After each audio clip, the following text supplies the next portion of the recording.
Hey, everybody, it's Chris Aiken from the Classic Metal Show and the Aftershocks podcast.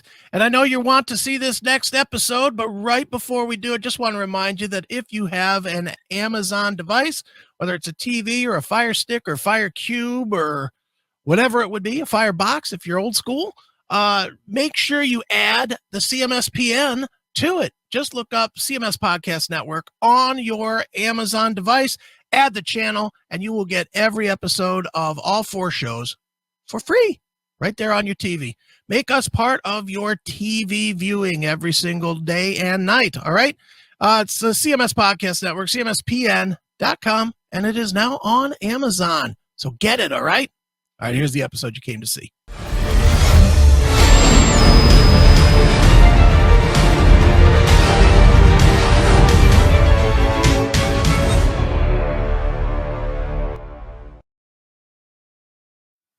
All right, here we go. All right. So Aftershocks Tremors. Here we are. It's been a while since we've done one of these. Switch it up the format a little bit. And we'll talk about that. But first off, of course, we got my partner, Chris Aiken. What's up, Chris? What is up, fellas? How we doing? We're doing good. And of course, let's bring in our guest tonight. Obviously, we've had him on Aftershocks before. We're going to be talking to the man himself, guitarist, vocalist from Technical Death Metal Kings, Madrost, also the host of Poppitt's Corner, Tanner Poppitt. What's up, Tanner? Hey, what's going on, guys? Thanks so much for having me. I'm stoked to be a part of this, man. It's going to be fun. Yeah, it is going to be fun. And, of course, what we'll be talking, like I said, we have a different format for Tremors. In the past, it would be just, strictly interviews we would do, and we do them live, but we decided to change it up a little bit, and we're going to be, bringing on a guest to talk about, it's just something a little more, historic or personal or, something to get away from just the straight up interview type of format that we usually do on Aftershocks. And so today, I mean, having you on town is perfect because we're going to be talking about our top death metal records of all time. We're going to pick 5 each.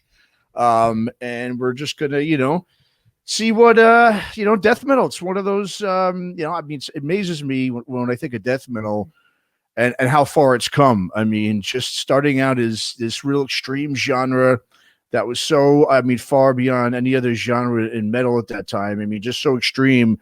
To be honest, I never thought it would last as long as it did. Not just last, but have as many subgenres of it as well. I mean, there's, Chris, we've talked about this before. Sure. How, death metal is one of those genres that actually, unlike thrash, where it's just like, well, you can't do much other than just thrash, maybe 1 or 2 little subgenres type of things.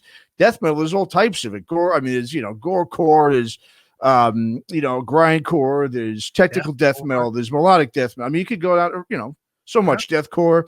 So, so it's quite the interesting genre. So, just talking about, like I said, Chris, what we've talked about before about, how many different subgenres there are of it. It's so amazing that, I remember when I first started hearing death metal, and I've told you this story, but I'll tell it real quick. I used to shop at when I lived out in California, I used to shop at a little place called Metal Mania out in Seaside, California. Okay. And when I would go there, it was run by a father and a son team. And the father was like, he was like into like Motley Crue. This was 91, 92 ish. So the father was like into the whole Motley Crue, LA Guns, maybe a little Metallica, whatever. But the son, who was maybe 22 or so at the time, he was only into death metal. He was like, I would come in and I'd be like, yeah, let me get that new Megadeth record. He'd be like, you fag, Megadeth sucks. Pussies. Listen to this instead. And he'd hand me Eaten Back to Life by Cannibal Corpse or whatever. Mm-hmm. And I would be, and I always took them. I won't lie. I always took the discs. I was like, all right, eventually I'm going to like some of this. And I did, which was amazing. But at first, as an AC/DC Poison Metallica occasionally guy, to go from that to Cannibal Corpse and some of those early, like the Hellhammer records and stuff like that, it was like, whoa, this is like something completely different. But yeah, over the years, I'm I'll be interested to hear what Tanner thinks about this too, as somebody that's in the genre. I've always thought that death metal is not something you like immediately. It's I something agree. you grow to like. Most Mhm. people that I know that like death metal will say straight up they started with, Motley Crue or whatever band, most didn't start with 6 Feet Under or Waco Jesus or whatever band. They start with something mellower, or Anthrax, and then they Work your way up. slowly work their way up. So Tanner, I'm curious from you, man, because you're actually in the world. Did you start with death metal, or did you start with rock and kind of just keep looking for heavier and heavier and heavier until you found it? Well, so my story is a little bit different, obviously, as the rest of the world, but I did not get started listening to death metal. I was listening to like classic rock stuff, the Ted Nugents, Sure. Wasp, Metallica. I was always, and I was like, what, 13 at that time, 13, 14. So Okay. at a time when the internet it was just beginning. Sure. So how I found out about death metal was, so my uncle had passed away in 2005, and he left me all of his cassettes. Now, somewhere down the line, I just went into the cassettes and was just looking at the album covers of like I was like, yeah, here's a Scorpions thing, and I'm like, what the fuck is this? And it just happened to be Death's Leprosy on cassette. Now I saw the cover and I was like, what is this? I have to see what this is about. So I put the cassette in and turned it up the stereo, and it was Leprosy was the first extreme metal song that I had heard, and I'm like, all I said to myself was, I'm going to be playing this type of music for the rest of my life now. Nice. That was literally it. So, I guess, yeah, because I did not get started in it, but as soon as I heard it, there's still to this day, I don't think there's anything better, as far as an extreme genre of music goes. Sure. Just because death metal offers more than just thrash and black metal, and I always just felt you could do more with it. That's why they have so many fucking subgenres of it, which is a problem. But I think death metal derived from a combination of thrash and black metal. Absolutely. I think that's where death metal actually originated from. So it's just kind of interesting where we are now. Because death metal, if you ask somebody if they like death metal now, I mean, they're going to talk about more of the technical death metal bands. But back in those times, back in the 80s or 90s, I only could imagine death metal meant, like the deathier, thrashier type stuff, because literally that's where it's began. Like the first death record to me, Scream Bloody Gore, is a heavier thrash metal record. It's literally a thrash metal record with death metal vocals. And I think that's where death metal started, was just being a death thrash thing. So those are the roots of death metal for me, which is why I kind of play in a death thrash kind of band, because those are, following those roots, you can do anything you want with it. Yeah. And there were a lot of those bands that teetered, the Obituary is one that jumps out in my head. Some people consider them death metal. Some people consider them thrash. And really it almost goes from song to song. Some of the songs sound thrashy. Other songs definitely go that extra step to be death metal-y. There were quite a few. Creator's another one. Creator is, for the older bands, I remember in the early days of Creator, a lot of people thought Creator was a death metal band, or they would call them death metal back in that time, where now I don't think anybody does now. I think everybody calls them German thrash, but back in the earlier days of Creator, they were definitely considered like the German death, the first German death band, so it is weird that the genre itself has changed so much, and what constitutes it as death metal is very different. And to be honest, it's the same with black metal too.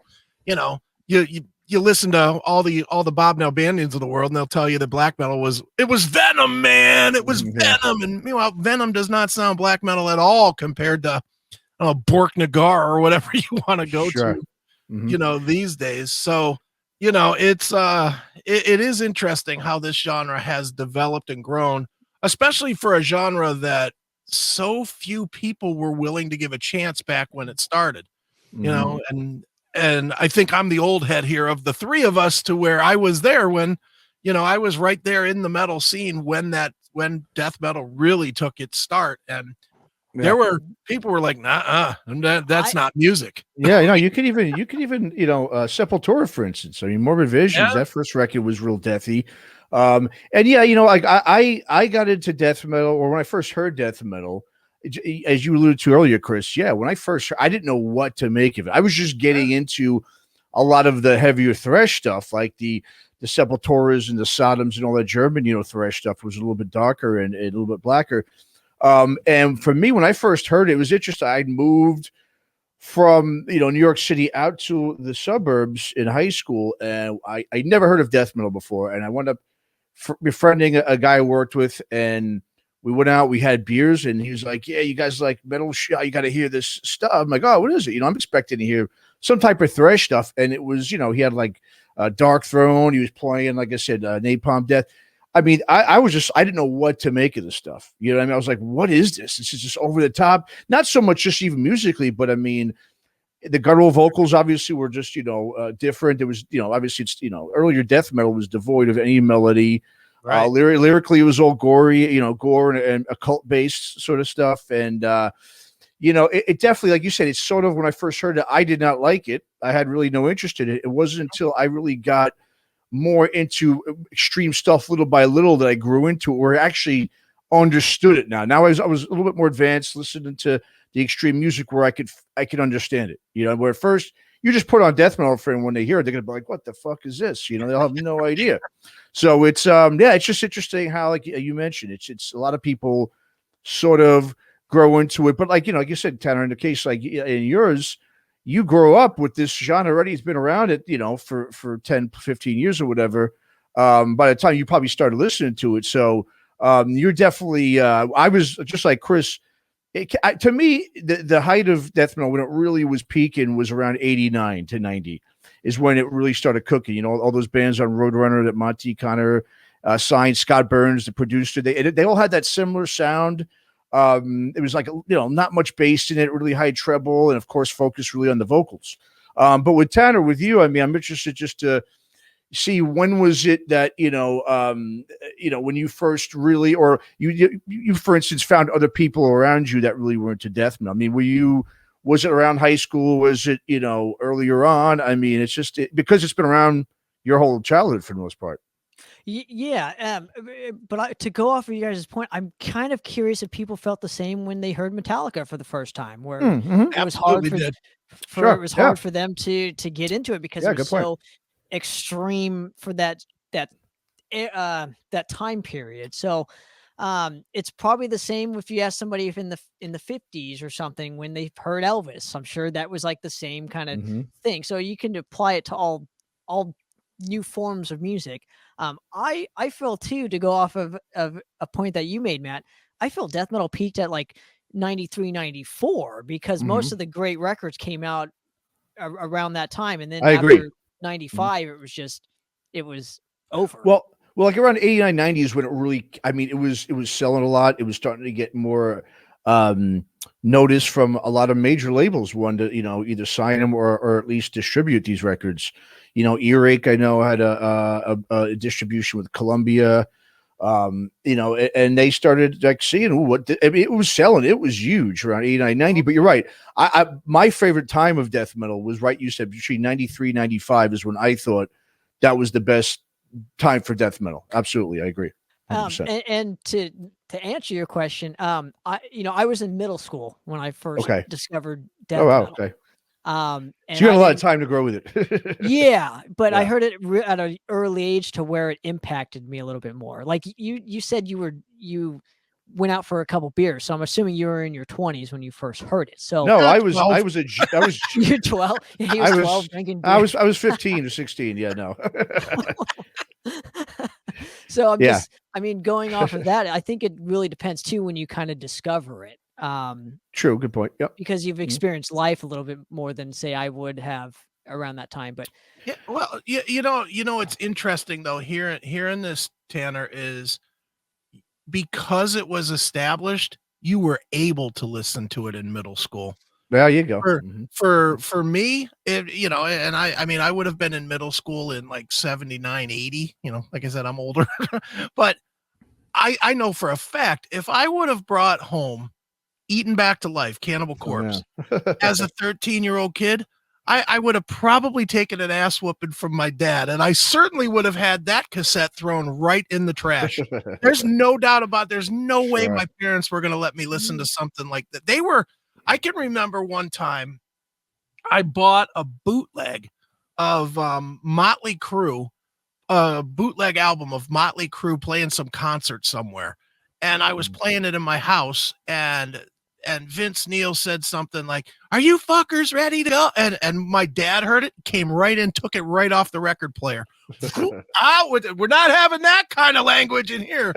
It was a different time. Yeah. It was a different time, and it's just interesting I cannot even fathom that my parents in like junior high or high school would have even let me listen to death metal, let alone getting experience to it. But that same thing applies to, that Motley Crue thing applies to, like the 50s what's with new. Elvis. Yeah. What is this? What is this trash? What is he doing with his with his legs? Yeah. Yeah. Or the Beatles having long hair. I'm sure that had, like, nope, we're not going to have any of this. So yeah. It's hindsight's always 20/20 in that regard, but it is. No, it's but I am always curious too. I wish we had somebody that kind of was like 17, 18 when death metal was like kind of huge, Sure. and like getting into it at like in high school. I wonder what their perspective would be. Well, I'll be honest with you. It's interesting that a lot of the people that I knew from high school that listened to death metal that helped, that sort of, slowly, I guess, opened the gate for me to get into it, or just at least got me used to it.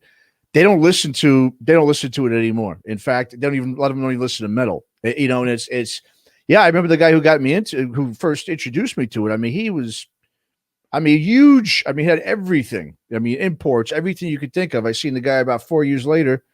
I had a party at his house, and I'm asking him about those death metal records. He's just like, "Hey, you can have them, man. I don't even listen to that shit anymore." I'm just like, wow, all right, yeah, I'll take some. Sure. But so it is, some people, it's just like in metal in general. That's a whole other discussion, for another day. But I guess why don't we go ahead and start getting into talking about our top 5 all-time favorite death metal records. That's what we're going to be doing today. All and we were deciding, we were talking or thinking about what we'll do. Since Chris is the old man here, he's the old timer.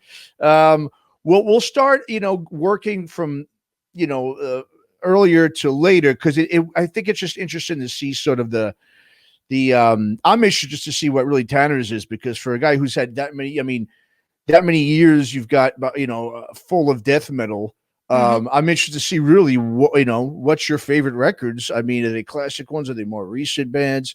So so if it's cool, everybody, we're going to start. Let Chris go ahead and start off with his top 5 right here. All right, no problem. My number 1 is, I'm looking at my list real quick to be sure, is probably the only one that falls into one of the core genres, and instead of just a straight up death metal, but it is one of my most played records of all time. It launched a shit ton of bands that are still around right now. It is this jewel, At the Gates. Oh, very nice. Slaughter of the Soul. Such a good, powerful, technical, great release. Every note on this thing is perfect in my mind. I think I've played this thing 450,000 times. and when you think about it, it ushered in so much of the metalcore, even like just extreme, but not, like the Killswitch Engage types of bands definitely took a lot of influence from this release. Soilwork took a lot. The early Soilwork stuff is derivative of At the Gates. They all kind of took that vocal style that Thomas Lindbergh was doing, and they kind of morphed it into their own thing. And let's face it, there's at least 10 different covers of Blinded by Fear out there.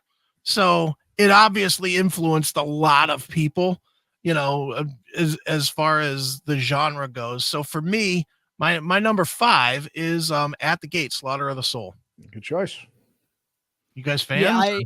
Yeah. I never got into that record. Never got into Okay. that band. Yeah, that's like the one band that everyone goes gaga over. Just Mhm. as soon as I heard Slaughter of the Soul, I don't really dig Swedish death metal as much. So Okay. like that whole guitar sound, the HM1 guitar pedal sound, Mhm. you know, but I can't deny the influence of it. So that is a great choice, just from a purely musical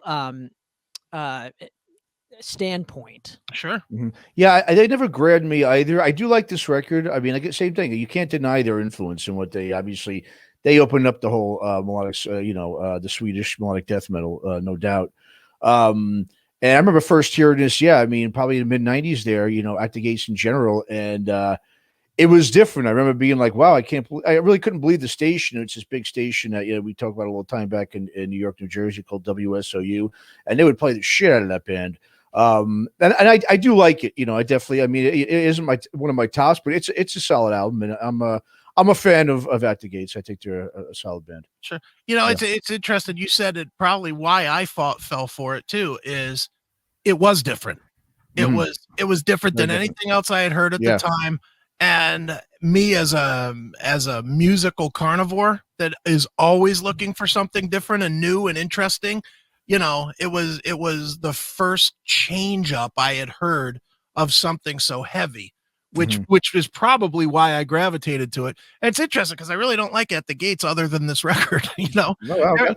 Everything else that they've done, I'm not a huge fan of, but this one, Mhm. it was on every iPod I've had. It's on my phone now, downloaded and ready to go. And it's always there. So yeah, it's definitely one of those releases that stuck with me, even though as a band, maybe not so much. Got it. Nice. Yeah, it's a great choice. Just because of my taste doesn't mean it's not a great record. So Come on, Tanner. Are you Why don't saying you like my it? choices suck, man? What's wrong with you? See, must be all that Motley Crue, listening to growing up, right? And I think that record came out in like the mid '90s too. Yeah. So and I still think nobody else sounds like At the Gates. It's like Yeah. the Pantera syndrome, where everyone tried to sound like Pantera, and I Yeah. still don't think anybody sounds like them either. Well, you're right but- about that. Yeah, that's for sure. But the Yeah. same goes for At the Gates. Especially that era. Mhm. Yeah. I would I would say like a band like Soilwork, the early Soilwork stuff, not the Recent, yeah. limp shit that they kind of are doing these days, but the Mhm. Chain Heart Machine and stuff like that, where Great that's stuff. that's the stuff that was directly influenced by this Mhm. release. Totally. Yeah. So Yeah. Totally. Awesome. so that's my number 5. Mhm. There you go. Who's All right. who's up? Is it Sir Matt. All right, so I'm going to give you my number 5. Now, this one, let me just bring this up real quick. Now, this is it different out of the 5. This one's more of I call it it's a fun record. You don't really think of death metal as being fun, right? But this album is no doubt a fun, just kickback album in terms of death metal. And it obviously, let me just share this real quick. 1 second here. Okay. death metal is always fun, man. I don't know what you All guys right. are talking about. So this is my cool. number 5 record, 6 Feet Under's Warpath. Yeah, it came out, I think it's 97, Metal Blade. Like I said, it's nothing groundbreaking musically. It's very it's kind of groovy. It's not your typical, death metal record. This was a little bit later 90s. So yeah, things had already been changing for death metal by then. All different types of, they would incorporate all different types of sound at that point. Can you guys hear me? Yeah. Oh, sorry, did it cut out? So yeah, I'm a big fan of this record. This is part of that whole death and roll. I think this is one of the better death and roll records. I'd say this one and Entombed Wolverine Blues. Those are the two that come to mind when I think of that kind of genre. Obviously, just the super catchy riffs on this. Alan West from Obituary, obviously joined up with Chris Barnes. Like I said, lyrically, nothing special, very simple. It's almost like a punk rock type of death metal, Production, love it. Brian Slagle actually produced the album, which is interesting. And like I said, what's great about this record when I first heard it was it started to sort of crossbreed with other genres at the time, or it was 6 Feet Under was one of those bands that was able to play with other, with whether just straight up metal or hardcore or whatever kind of bands, and it would be on different bills. And so for a lot of people that really weren't into death metal, this is a great sort of way to sort of, slowly get them to understand a little bit what it's about before getting into more of the extreme stuff. Songs like Revenge of the Zombie, Animal Instinct. I mean, just great tracks. I love, I'm a big fan of 6 Feet Under, not really the last album, which sucked really bad. Oof. But this album, this is my number 5. Big fan of this album. Love it. Yeah, it's a good one. It's on my list as well, so I won't say a whole lot about it. But, it is okay. Yeah, it definitely made my list as well. What I did like about this one was it's as far as death metal goes up to this point. This was what 97 or 8 or 97. Yeah. Death metal had to be fast. Mm-hmm. Every song had to be fast. Exactly. And even there's what two 6 Feet Under records before this, I believe. There's one before this. Yeah. But one in an EP or something. There was like there was the Graveyard Classics, and then it was Haunted. Yeah. Mm-hmm. This was the first time that it was slowed down. Yeah, I agree. Yeah, but still stayed brutal, and I mean brutal. And I loved that because even the naysayers had to listen to it. The people that had just always said forever, oh, death metal shit, it's just fucking guys that play real fast, that whole line of crap. You couldn't say that with this record. They had to find some other reason to hate it, which to me I loved, because that just meant that anytime I rode with anybody that hated death metal, this was going on in the car. Nice. So I could play it and be like, well, what about this? These guys aren't playing fast. What's wrong with this? And a lot of them didn't have an answer. Turned on a lot of people with this record to death metal. Yeah, definitely. Mm-hmm. Yeah. It's just a shame what happened to him in, the last 10 years. But, yeah. Chris Barnes. That's all I'm going to say. Chris Barnes has lost it. He has. I mean, I'm a big fan of Mr. Barnes. I find him to be the all-time of the all-time. But he, especially the last 2 releases, especially the one last year. Jesus God, that as much as I like Chris Barnes, that is not even worth keeping the files in the hard drive. Yeah, it's a bag of shit. It's terrible. I wonder when the point comes where these guys that you want that were once great, you kind of like, when is the point where you don't give them any more slack? Well, I'm obviously past that. Yeah, I agree. I listen. I think you give, if you follow up, if you got 2 straight albums that just are not good, I think it's it's getting to that point where you stop giving them passes. Just in my opinion. But I mean, everyone has a clunker, a stinker once in a while, of course. So, Oh yeah, but what is it they say though? You're only as good as your last record. Isn't that what they say for bands? Yeah. Well, unless you've got a good enough catalog before that. But yes, I agree. I don't think there's But like I said, just going back to but they were. I mean, in the '90s, this band was one of the tops. And like you said, like Chris was saying, it's in those earlier death metal records from, the late 80s to the early 90s, first couple of years of the 90s, it was all speed all the time. And it was not cool. If you slow down, it was sort of like, these guys are cheesy, they're not, whatever. But I think by this time in 97, there had been about a good 5 years where death metal was slowly, incorporating other types of elements. Like there's a lot of doom and sort of a stoner vibe in this record. I mean, they sing about, there's a song called 420. So like I said, it's more of like a party type of, fun, like I said, record. Like I said, nothing groundbreaking, just good riffs. And Chris Barnes actually tried to do a couple of, clean vocals, which is kind of hilarious in this record if you think about it. But it didn't sound so great, but it actually did, because it was almost like his character. It's like seeing Chris Barnes trying to hit a clean note is just it's pretty funny. You know what I mean? So anyway, Warpath 6 Feet Under. That's my number 5. All right, big man.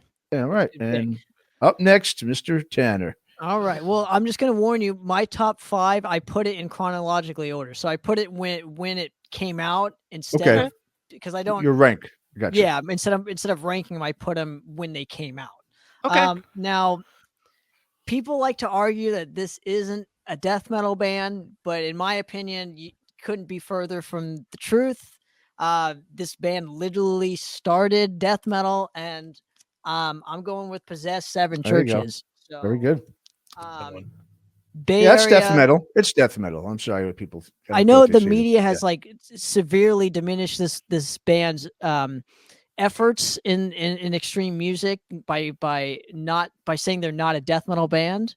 I always say they are. They even have, I mean, not just because they have a song called death metal, but I think their sound is what defines death metal for me. No. Like, you can argue the case with Venom, okay, but then with when it comes to black metal, but you can't argue it with Bathory, because literally that's the band that jump started that genre. So to me, Possessed is kind of like that. They are like the Bathory to death metal, to what Bathory is to black metal. So yeah, obviously it came out in 1985. For this time, I only can imagine getting this record, putting it on. If I'm in 1985, I'm assuming parents' heads explode, just from, because the opening track, The Exorcist, which was covered by Cannibal Corpse, so that should tell you everything you need to know on why I consider them a death metal band. Sure. Yeah, and I think the reason they are, many in the press say no, they're not a death metal band, is just because they were so they're playing shows up here in the Bay Area during the whole thrash thing, and I think it's when people think of death metal, right? Back then everything was about a scene too. You know what I mean? So Florida, right? That was the death metal scene. So it was almost like, well, if you weren't from Florida or Buffalo or wherever, and if you okay. Think about it. Possessed was playing shows. There's the two bands, Possessed and Sadist, right? Those were the two sort of death metal bands. I think up here. You're forgetting Autopsy too. Oh, okay, Autopsy. You're right. So that's good. Yeah, there were a couple that existed in the Bay Area for sure, but Florida just made it more famous, right? Well, that's like saying, that's like saying the thing for black metal, because it started in. Bathory's from Sweden or Switzerland or something, and everyone considers black metal from Norway, but that's why they have Norwegian black metal and now we got Floridian death metal, right, or whatever. The thing with Possessed, I think for a lot of people, and I think it's why a lot of people, I know for a fact it's why it probably didn't resonate with me, and I do like this album. It's a cool record, but I didn't hear this record until it had been out at least 10 years. Possessed was, especially mid 80s, there was no, being here in the Midwest, no one was hearing death metal. You just weren't. True. If you lived in Florida, you might have heard it. If you lived in, where were these guys? Bay Area? Bay Area. If you lived there, you might have caught them at a show, maybe. But I can't even imagine that there was a true scene for this. There was three, four bands that would play on a Tuesday, I'm going to imagine, because they weren't going to give them the Saturday time. Well, yeah.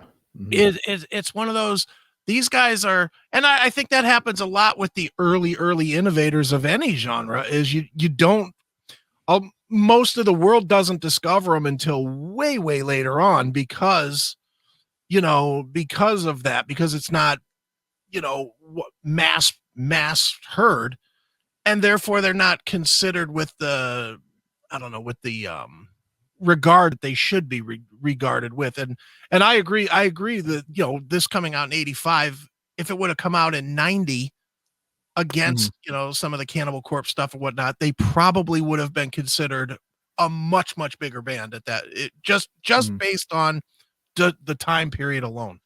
I agree, but I also think that happens to bands nowadays, even with the internet, because everything has, there's so much stuff out there, right?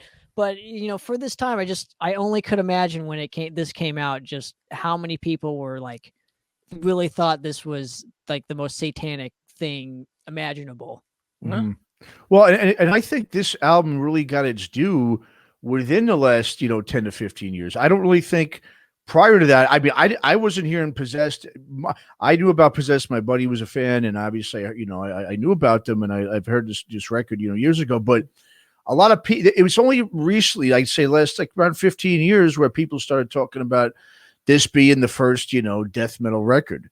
It wasn't like, you know, when I was listening to death metal back in the, you know, I mean, in the 90s, I never heard of anyone really talking much about Possessed being, you know, one of the innovators. It really, to me, just didn't happen until recent, where this became known as that. So, like you said, because in the press they weren't recognized as that, and it's just, you know, obviously now with multiple press, you know, there's press all over the place now. It's not just a few magazines or whatever. I think more people, you know, came to the conclusion that, you know, that this was a death metal record. Yeah. Well, go ahead, Tanner. Go ahead. Sorry. But I also think what really helps their case too is that they released a new record, so it caught on a lot more interest for the band, and they were able to kind of do more interviews and kind of, you know, speak the truth and tell the press, you know, that they've severely diminished their legacy in this genre of music. Yeah. No, you're right, and you know, to back up the point about them not getting their due, you know, we have our good friend Bob Nalbandian that did the documentaries about Bay Area thrash, and what is the thing that they were saying? All these bands were saying at the time that Metallica was the heaviest band ever. I mean, that's a direct quote from all of these bands. Or then Slayer came along, and Slayer was the heaviest band ever. Well, neither Metallica or Slayer is as heavy as Possessed, and never were, and never were. But this is at the exact same time frame, which means that, in my mind, that Possessed were not.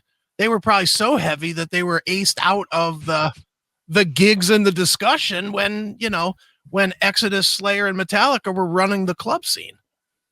Yeah, I agree. All Yep. right. Awesome. All righty. So there it is. Possessed. Good pick, Tanner. Solid one. All right. Number 4 for me. I have no idea if you guys have ever heard. You've probably heard the name. You may not have ever heard the music of these fine gentlemen here. What is this? Where is this it? That is not it. Where's the image? Oh, here it is. That would be, of course, Waco Jesus with their classic, The Destruction of Commercial Scum. Well, it might be the best death metal record cover. Well, probably, you don't want to. I went with the cleaner cover. So this is okay. That's a clean cover. The other cover it's like 6 different pictures of people shitting on and in each other's mouths and stuff. It is just brutal. Wow. It is absolutely. Yeah, I'd rather watch this. Look at this one. Yeah, I just figured. You know. I'm just wondering what's going on with that nipple. Is it like way too big for the? It's just a big nipple, man. Yeah, she could. Big nipples. That's it. As simple as that. You carry your outfit with her on those. Jesus. Yeah, I should poke your eye out, man. With those. Yeah, no kidding. Might rip my shirt.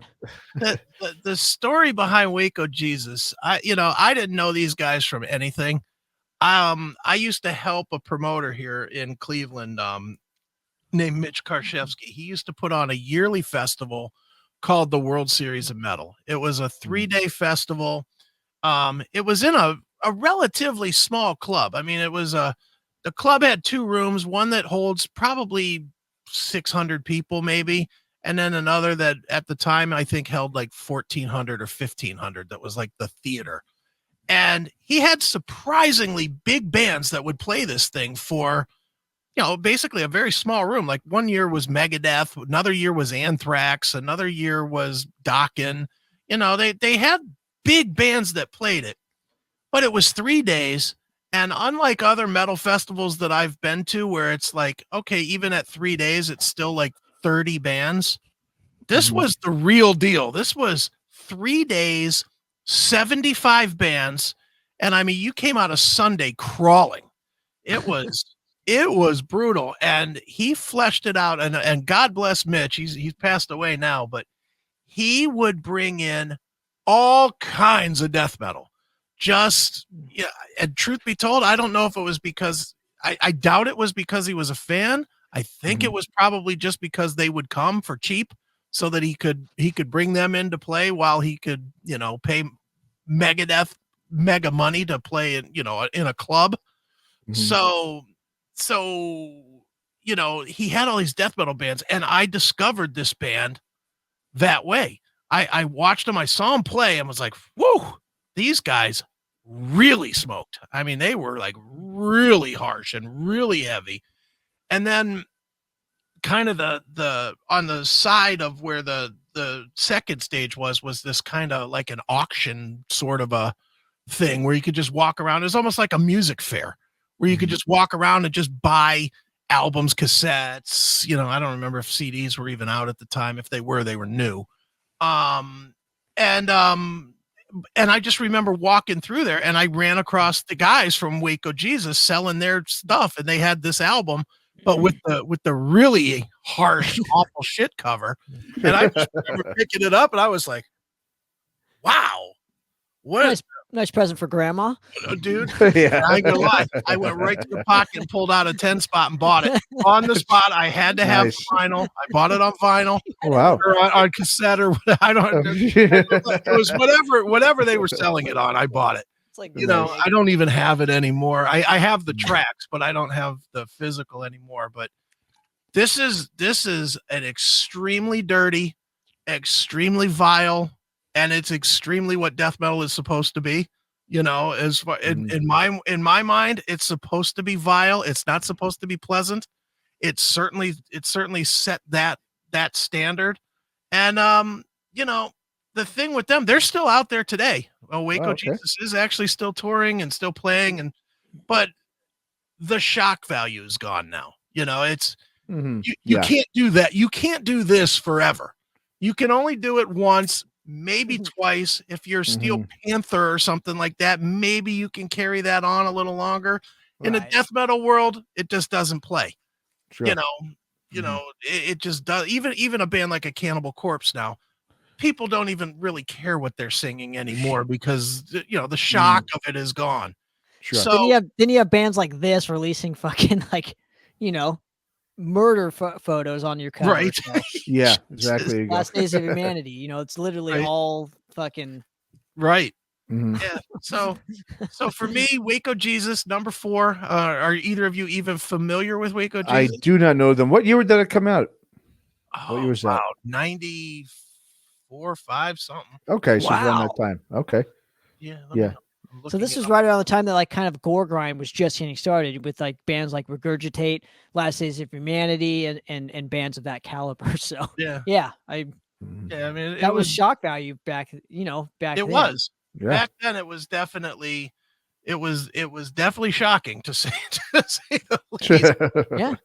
But me as somebody that's always willing to push the edge, I was absolutely willing to give it a shot, and I still enjoy it. It's still a pretty fucking good fun record to listen to every once in a while. Now, Mill, I don't listen to it a whole lot these days. Sure.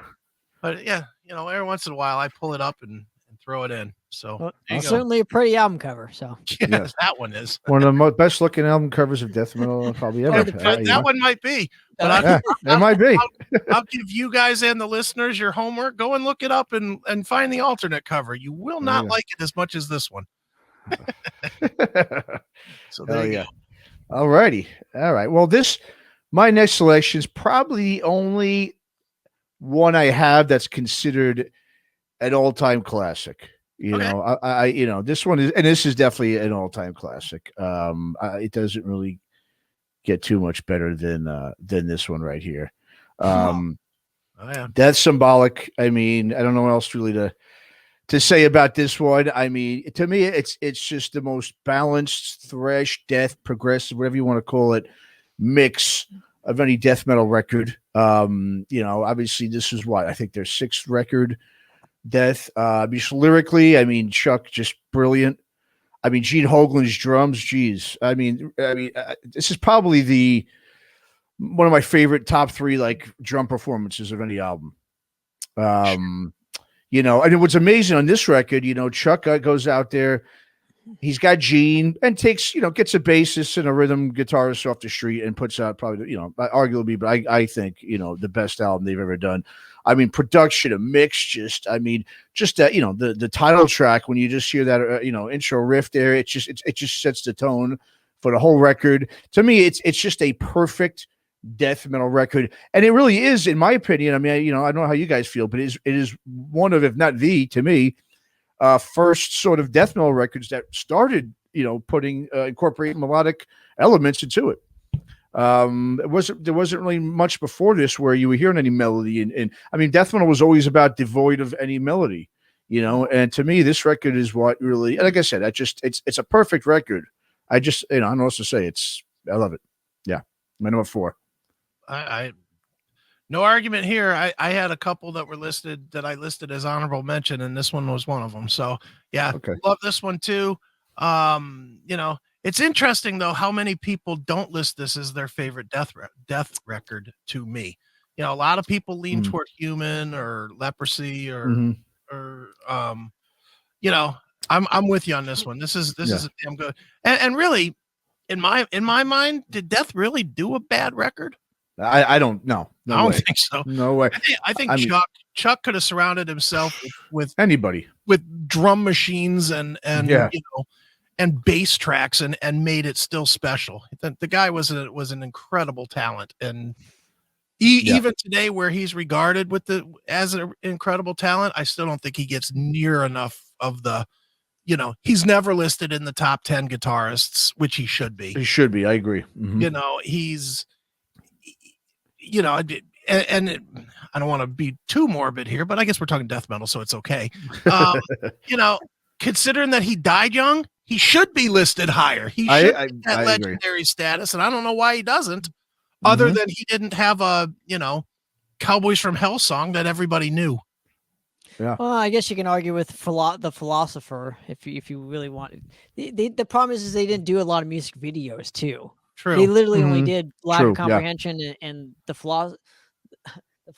Oh my God, I'm getting my tongue swiped. But you know what I mean. Those two or whatever. But I don't know, man. Maybe because they weren't as visual, they were more set on like making records, which I always was like, was a huge influence on me because we're like kind of the same thing, where the music should do the talking, and I think that's what he was trying to go for, and he certainly exceeded that and beyond, because you could play any death song and I specifically will not turn it off, so that should tell you everything, and there's not a lot of bands that are like that. Yep. Well, especially you as a guy who plays technical death metal. I mean, it all came from Death, dude, in my opinion. Yeah. So yeah. Well, I think I know. Have you guys seen the documentary? That awesome documentary. Oh, okay. Phenomenal. Okay. Here's what I didn't like about it, though. Can we talk about what we didn't like about it? Yeah, go for it. Yeah. I really felt like a lot of it was like kind of. I mean, it was still talking truth. I just felt it did not paint Chuck in a good light. It made him seem like this egomaniac that was like, how do I explain that? Just treated his band like, he was kind of like a baby, and it kind of, I don't know. It kind of like made me realize, man, like it just kind of tarnished that legacy for me. So I don't know. I wouldn't have put it out. That's just my opinion. Sure. Yeah. I thought, with you, yes, I agree. It definitely put him in sort of like a spoiled child light or something like that, but and like, the thing is too, I mean, think about it. What are the death metal? I mean, and I don't want to talk about too much, because I have a couple albums coming up, so I don't want to get too much into those bands, but I mean, he just, to me, was the best musician in death metal. I mean, hands down. I mean, and don't get me wrong, there's plenty of great musicians in death metal, but I think he was because he was one of the started it pretty much. He was one of the originators of death metal, and I think he just was he had his own thing, just like any genius in any musical genre. It's hard for them to find a perfect match of players to play with every album, because he wanted to do something different every time. You know what I mean? So he needed to get players that were going to fit what his vision was for that record. Yeah, no, I agree with you. The documentary. I mean, I love the documentary in terms of just showing, how just what a genius the guy was musically. Totally. But yes, Totally. I do agree with the angles. A lot of it, obviously he wasn't maybe the most outgoing and most endearing guy, and within the circles, But this is a guy. It's interesting too when people talk about with him. I mean, he actually. And we're getting back to the Bay Area thing about Possessed and Sadist and Autopsy. I mean, he actually moved to the Bay Area and originally recorded the first Death demo out here, with I think even one of the DRI drummer, Brecht. I forget the guy's first name, but so he originally came out to San Francisco. I think, and that's why I think there was a bit of a maybe scene sort of popping up here. But he went back to Florida, did his own thing, and he's the one that started that whole scene down there. So. Like I said, a lot of I think a lot of it too is because he died. When he died, what was that about? Early 2000s, right? Or late 90s, 2001, right? Yeah. So by that point too, I mean, death metal wasn't what it is now, because of all the subgenres that have come since. He's been so much more celebrated and revered for the last, more 15 to 20 years after his death. Like years after his death. I mean, now you talk to some. I mean, you hear like. Guys like David Ellison and some of these other people like, oh yeah, I listen to Death all the time. I mean, they're genius like, but back then you weren't hearing that kind of talk. Death metal still was just death metal. I mean, it still wasn't the way it was and respected the way it is today. Totally, and that's a band again ahead of its time. Ahead of its time, yep. Just like what Possessed was. So I think because of those reasons, you're not gonna get a lot of people that are gonna get it. Sometimes it takes people 10, 20, 30 years for people to kind of wake up and say, you know what, this is actually one of the best. I don't know what I was thinking. And now what sucks though is you can't go see them live. So if there's a band that means that much to you, I always say go see them live. Why they're live before it's too late. So yeah, and in Death's case, there's not even a lot of video to go see. Even YouTube or what. You can't really find much. You can hear the songs. You can hear the songs that were studioed, but that's about it. Other than some really shitty camcorder videos from the late 80s, bootleg stuff. Yeah, exactly. Yeah, in The Ultimate Revenge, that's pretty much what you got. Yeah. And the Dynamo show in LA. But even the live in LA is kind of really raw.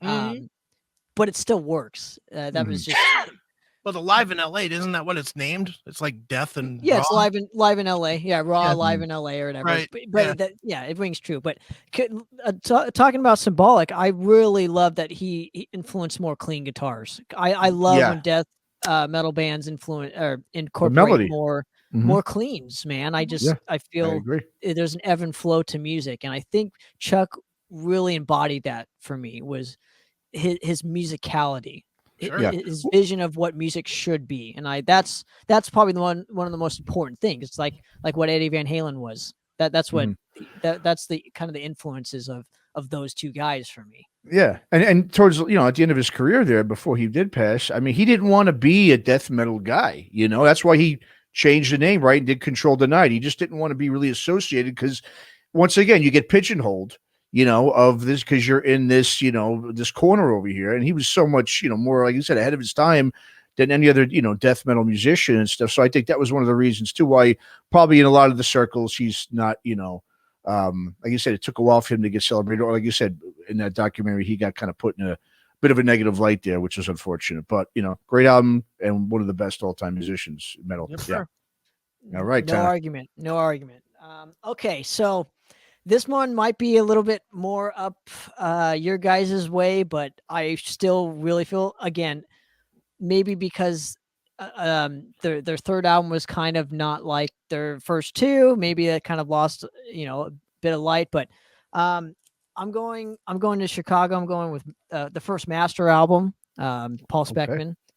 I don't know. I don't know if anybody's here has heard this record, but it's awesome. None better. That's more like of a death thrash kind of thing. Obviously, he came from the Death Strike days, but they're from Chicago. And their the first two records are really in my opinion, what you need if you're a death metal kind of fan. Definitely the second record had Paul Masvidal from Cynic and Death on it. He did the guitars on it, but that first record just absolutely kills. I don't really know what to say more about it except just listen to it. It kind of starts out with like the Pledge of Allegiance, which is kind of strange, but man, I just love the grit, the guitar tone, everything about it. It came out on Nuclear Blast in like 1990. So yeah, I think it's a phenomenal record, and I think it's one that, again, is hugely overlooked as far as for death metal goes. Mm-hmm. I haven't heard of the album or the band, so I will definitely check it out. Let's put it that way. Yeah. Writing that down for homework for tomorrow. Yeah, exactly. Yeah, no, I'm not familiar with the band. I'm not familiar with Paul, and I'm not familiar with this release. I feel pretty stupid on this one. not at all. Not at all. That's what the show's here for, right? To discover new tunes. But yeah, I think this record just some fun facts where so he was in a band called Death Strike, which recorded a lot of the same music that was on this album years prior. But I think these are the best versions for me personally. Okay. You got to get the untriggered version though, the one that came out that was reissued. Because I guess Nuclear Blast went in and triggered the drums or something. I'm not too familiar with that aspect, but yeah, dude, this is an album that I can listen to front to back, never get sick and tired of it. Have a beer, play some video games, and just jam this one out. And yeah, rules. So cool. That's all I got to say about that. Well, Great. All right. Yeah, I'm writing that one down. So yeah, I wrote it down too. I'm gonna check it out. All right, moving. What are we at? Number 3. Number 3 now. Here we go. Number 3. We're going back to the well that we already hit, so this will probably be quick for me. 6 Feet Under. There it is. Warpath. I loved it. I loved it when it came out. I honestly feel like this is. I feel like Chris Barnes was kind of lost for a minute when he got booted out of Cannibal Corpse. I feel like he found his footing with this one finally because he adapted a little bit. And let's face it, Animal Instinct, awesome track. War is Coming, awesome track. Start off album like that. Oh yeah. Yeah, I mean it's just solid. It's great, and I'll be honest, I worship at the altar of Chris Barnes most of his career. I'm a total fan of his. And I think this I like one thing that he did better than this, but I think this is where he sounded the best. His personal presentation sounded the best with Warpath. So it's a damn good record. I mean, we've already talked about this one a bunch, so I don't think I need to go on and on here. Yeah. But that would be number 3 for me. Excellent. Yeah. Well, I'm right there with you, obviously. Yeah, it's just from start to finish, that record is just like I said, there's a lot of you said death metal. Sometimes some records, to me, I can listen to me and Chris talked about this. Sometimes I'm in the mood for some death metal. To listen from a death metal record with 12 songs or so start to finish, sometimes I can't really get through. You know what I mean? I mean, right? Even a death metal player here, you know what I mean, knows that. But this thing, you put this thing on, and I mean, it's just, it cooks. It's great. Yeah, you look up because it stops. And you're like, exactly. Oh, yeah, exactly. It's gone in a minute. And to be honest, to go backwards, it's the exact same way I feel about Symbolic with Death.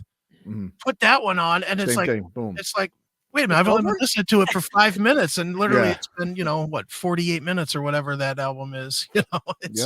It's and that's that's the best compliment you could pay anybody on their album is when you forget that it's you forget that you're going through it. You just go through it. And it becomes perfect. It's perfect soundtrack. So yep. I agree. So there we go. All right. So let me get this up now. This is the only pick I have that's post. It's after 2000. Okay. This is actually after 2000. This is 2004, and I mean this record, man. I love this band. I mean, they're probably my favorite death metal band in all at this point, especially now. But we're going with Cataclysm, Serenity and Fire. Obviously they've got 14 records, but to me, this record, another one, start to finish, not a bad track on this record. Obviously, like I said, I think this is the best death metal band today. Maurizio, I mean, I think he's such a great vocalist because how many death metal vocalists can you actually, like, most of the time hear the words they're saying and still have that guttural growl? It's talent beyond belief. This is, I just, like I said, and what's interesting about this, so this came out about 2004. Now, to me, this has a lot of, if you listen to this record, to me, that era was around one of the worst, in my opinion, just worst eras of my lifetime for metal. It was just going through a transition period in those early 2000s. So like the bands that were big at this time were, the Shadows Fall and the As They Lay Dyings and those bands. And this has that sort of a little bit of that sound, with the way the guitar is, but it incorporates some of that sound, but not totally. It incorporates some of the leads like that. But I mean, just riffing wise, like I said, just a great record. What I love too about Cataclysm, and especially on this record and the one after this, in the Arms of Devastation, was they incorporated the dual vocals as well. Right. He would have, what's his name, Peter Tadkrin, who's Hypocrisy, did backups on this record. So I love the back and forth between Maurizio and him on it. Like I said, they got 14 records, but to me, this is their best record from start to finish. Just a brutal freaking record, man. I love it. Just my number 3 death metal record. I'm gonna say this. I don't consider them a death metal band. Otherwise, they would have been my number 1. Honest to God, I think of them almost as like teetering between thrash and death. This is a death metal. This is one of my top 5 albums of all time. So, and it's not on my list because I really didn't think of it as death as much as like heavy thrash in the same, not the same musical style as like the Creators or Obituaries or whatever, but that same close level where it's not all the way in. Well, I mean, this is more death than 6 Feet Under's, Warpath. I do agree with that. This album is and this is one of my favorite albums ever. As I Slither is the greatest heavy song of all time. Awesome. To me. I love this song. That song. I love, the Ambassador. What is it? The Ambassador of Pain. Yeah. Ambassador of Pain. Everything on this is so goddamn good. So heavy. All Sins. It's brilliant. Yeah. Dude, I'll tell you guys a real quick funny story about Cataclysm on this album. Actually, they played at the Brave Words and Bloody Knuckles Festival here in Cleveland, and it was like Death Angel and God Dethroned and Cataclysm, and all these bands were playing, and I was doing my commercial radio show, the Metal Show at the time, and the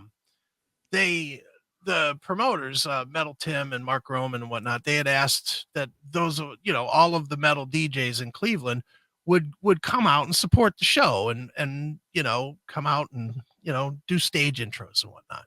So I'm an ego hound, so I was like, sure, why not? So they teamed me up with Cataclysm, and I couldn't have been happier because I loved this record.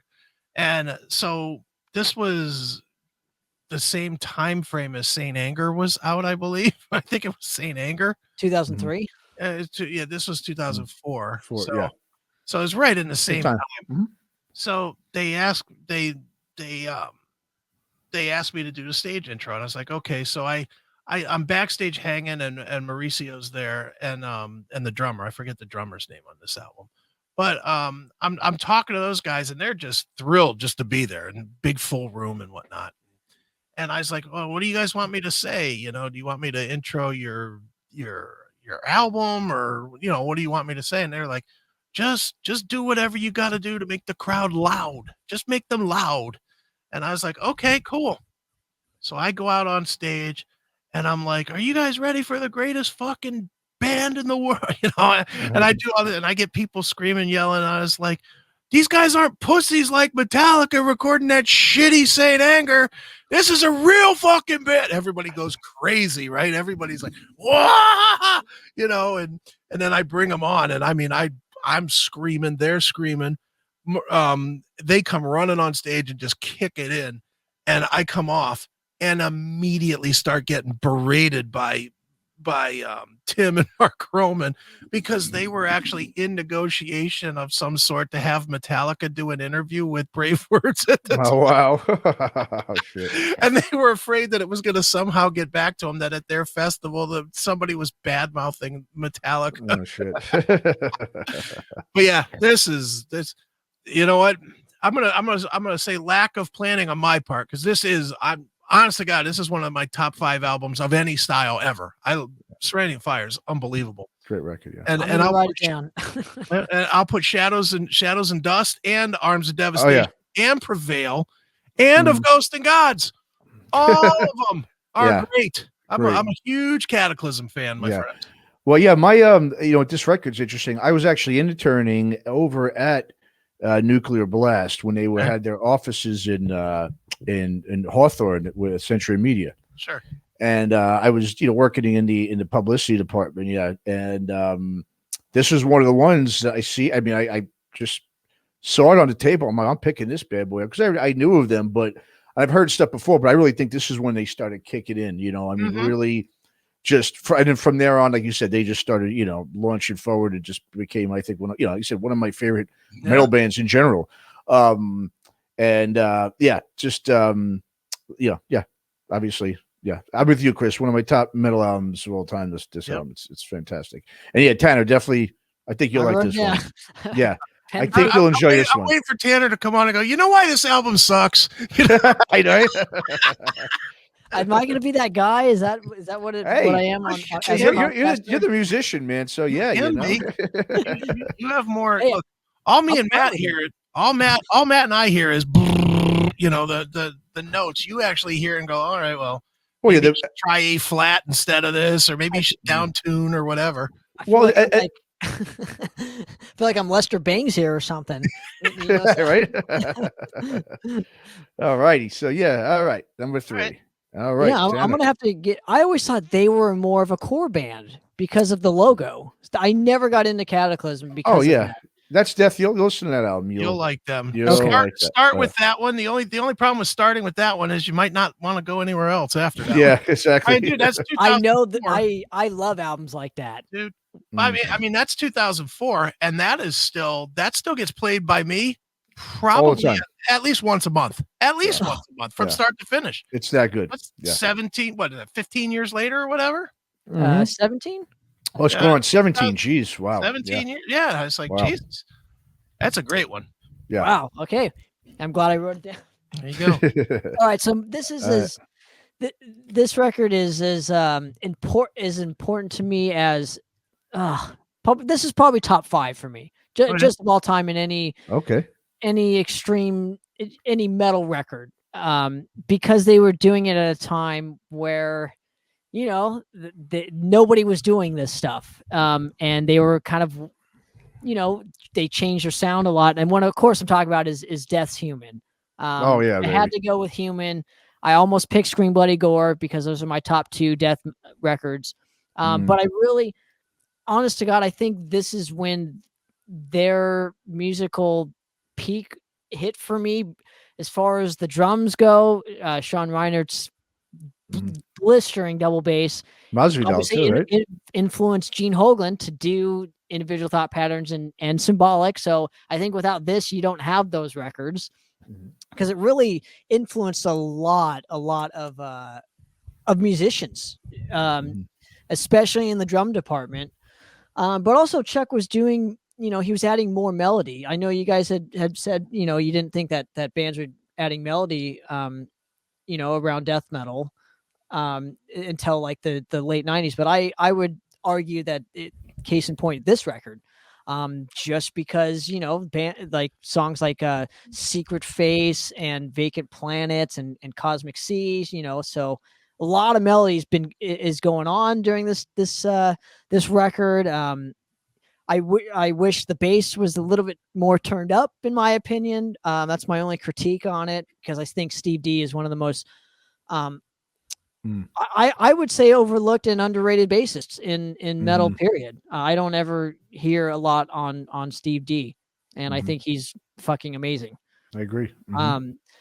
He's obviously playing a fretless bass, which is super cool in my opinion. And I think this is when Death was really starting to develop what they would become, you know, for the last 10 years of Chuck's life, of his musical career. So yeah, I got to go Death Human. I mean, yeah, no, great pick.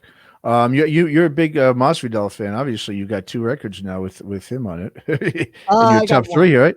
I got one. He didn't play on the first master. He played on the second master. Oh, okay. Oh, I was just doing fun facts for you. Oh, gotcha. I thought he was playing on that record. Okay. Yeah, no, you know, you were kind of right in terms of, I mean, this is when I think, yeah, like I said, Death was always I always say, you know, there's the big 4 in death metal, to me, which is, you know, Death, Obituary, Morbid Angel, and Cannibal Corpse. Those to me, I think, are the big 4. And Death is like the Metallica of the big 4. You know, they're always the one who were leading the charge, doing something a little bit different. Yeah, this is when they started getting, I think, more technical. You know, still death metal, still, you know, old school death metal. But you're right, added some different, you know, some melodies in there.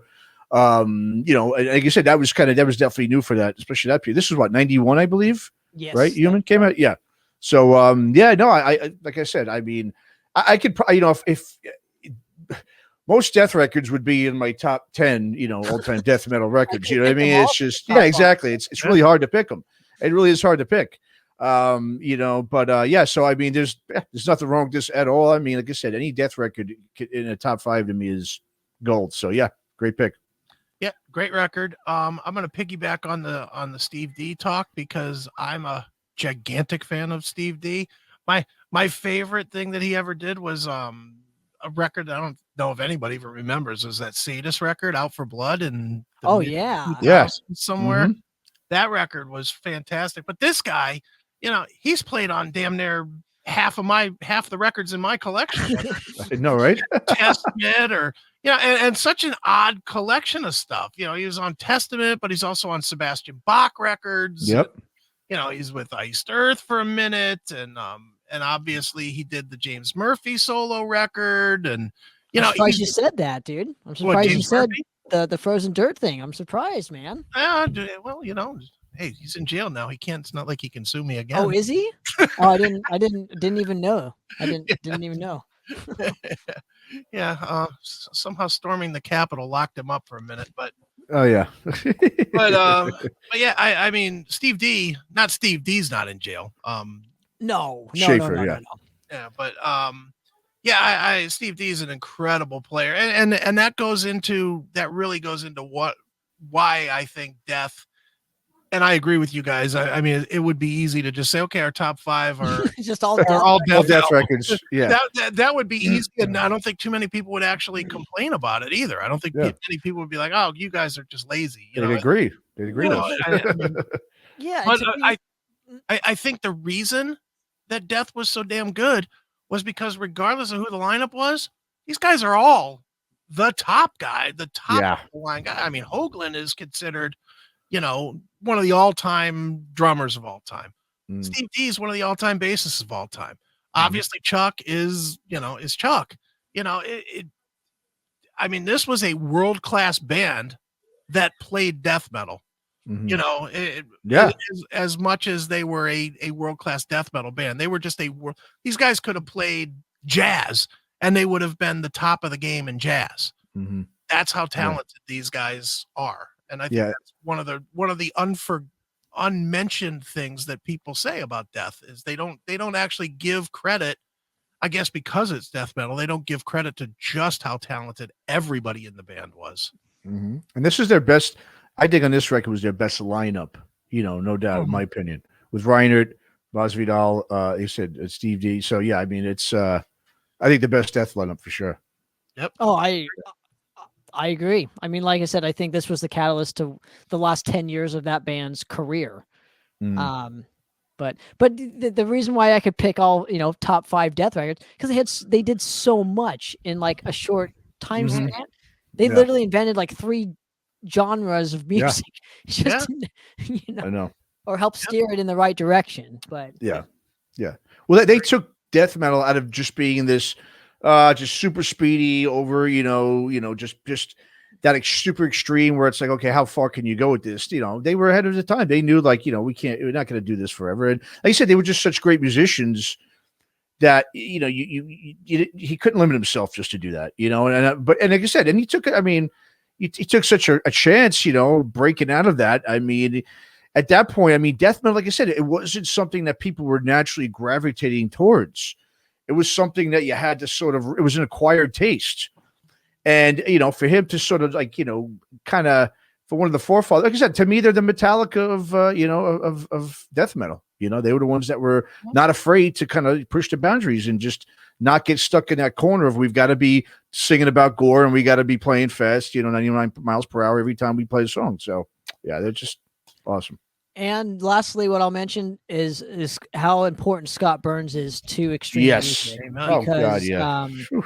I think he's really the guy. Him and Randy are the guys that literally knew how to capture a new sound, because not a lot of producers were taking that initiative. Yeah, no, good point. I and that sound was so unique. It's so metal, but it's not. It wasn't thrash. It just, the way just the tones were just so different. I mean, not just the speed and not just the structures and the time changes, but just the actual tone of the guitars and, just the, just, yeah, like you said, he was such all those great records, all those great bands, it's all him, it's him and, Money kind of signed him. He produced them. It was such a great team. Yep. Yeah. Agree. All right. Alrighty. Number two. My number 2, as if this is going to be any shock that this one's in here, as much as I've been fawning all over Mr. Chris Barnes, would be album number 2 of Cannibal Corpse. All right. Butchered at Birth. Yeah. Oh, with the new logo. There you go. Chris Barnes drew the original logo, so that's obviously the new the new edit. Yeah. Yeah. I can't imagine what the bad blood was between those guys, that they still hate each other pretty much today. Yeah. It had to be ugly, but man, this was top of the game for them. It was a little bit more thrashy than Eaten Back to Life. Eaten Back to Life was just, a sledgehammer to the face over and over and over again. This one was a little bit thread. I mean, not much, not a lot softer, but it just a touch softer, which made it a little more accessible to me. Chris Barnes is his low tone, ridiculous how low his voice is. Oh yeah, in this one, yeah. Best tunes on this one. Under the Rotted Flesh is a cool jam. Vomit the Soul is stupid lyrically, but a good tune, and of course, one that everybody knows if you're a Cannibal Corpse fan, Gutted, was on this one. It was brutal. It was dangerous, especially for the time. And the album art had everybody going fucking bonkers once again. Because they once again, yeah. Well, with Eaten Back to Life, people were horrified, but they just thought that because they didn't become super, super giant band, they thought that they had kind of killed it off. And then they came back with this, and people were like, "What in the fuck?" I know. And all of that played into this. Was right when I was really starting to appreciate death metal, and I love it. Still play it all the time. It's the one. I'm not a hater on Corpse Grinder, as a lot of people tend to be. A lot of people don't seem to love him. Oh, what?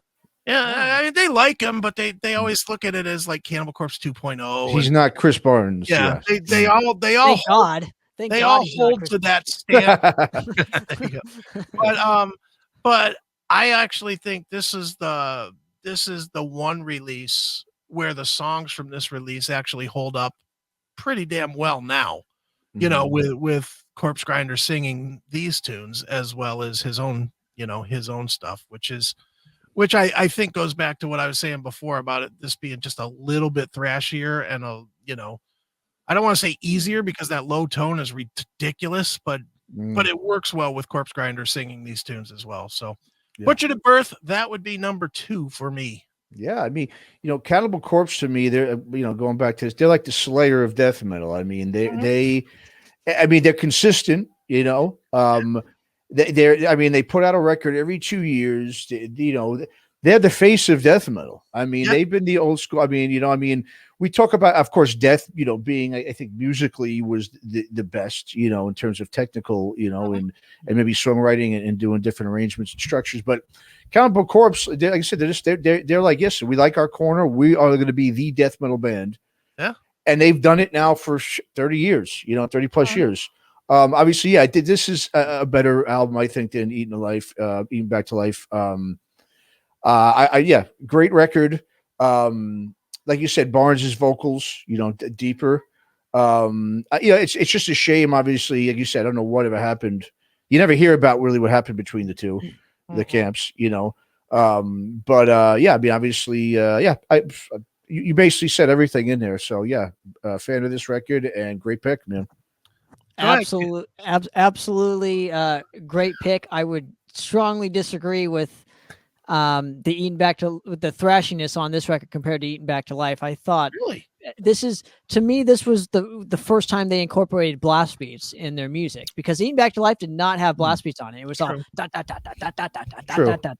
So it wasn't really.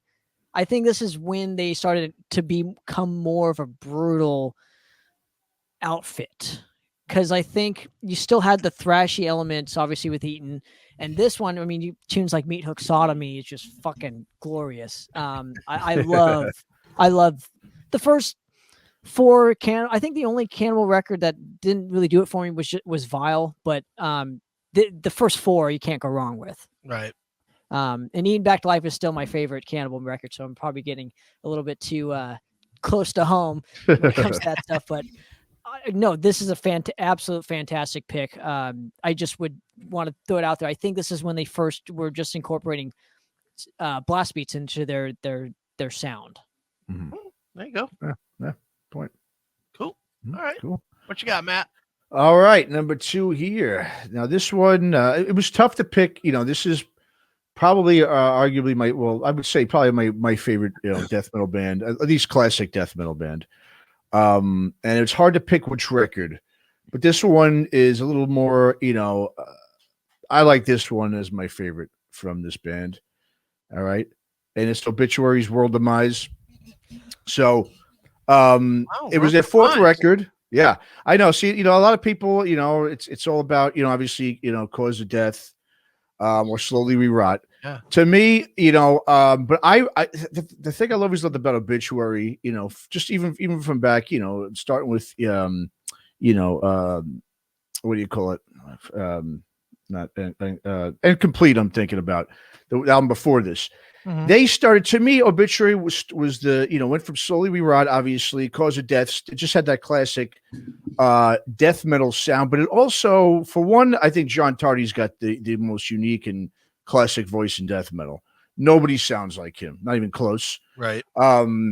They were always, when I was starting out on death metal, it was so overwhelming to me when I was hearing Cannibal Corpse, and I was, just hearing all the classic death metal bands, listening to Entombed, Left Hand Path, another great record on my honorable mention.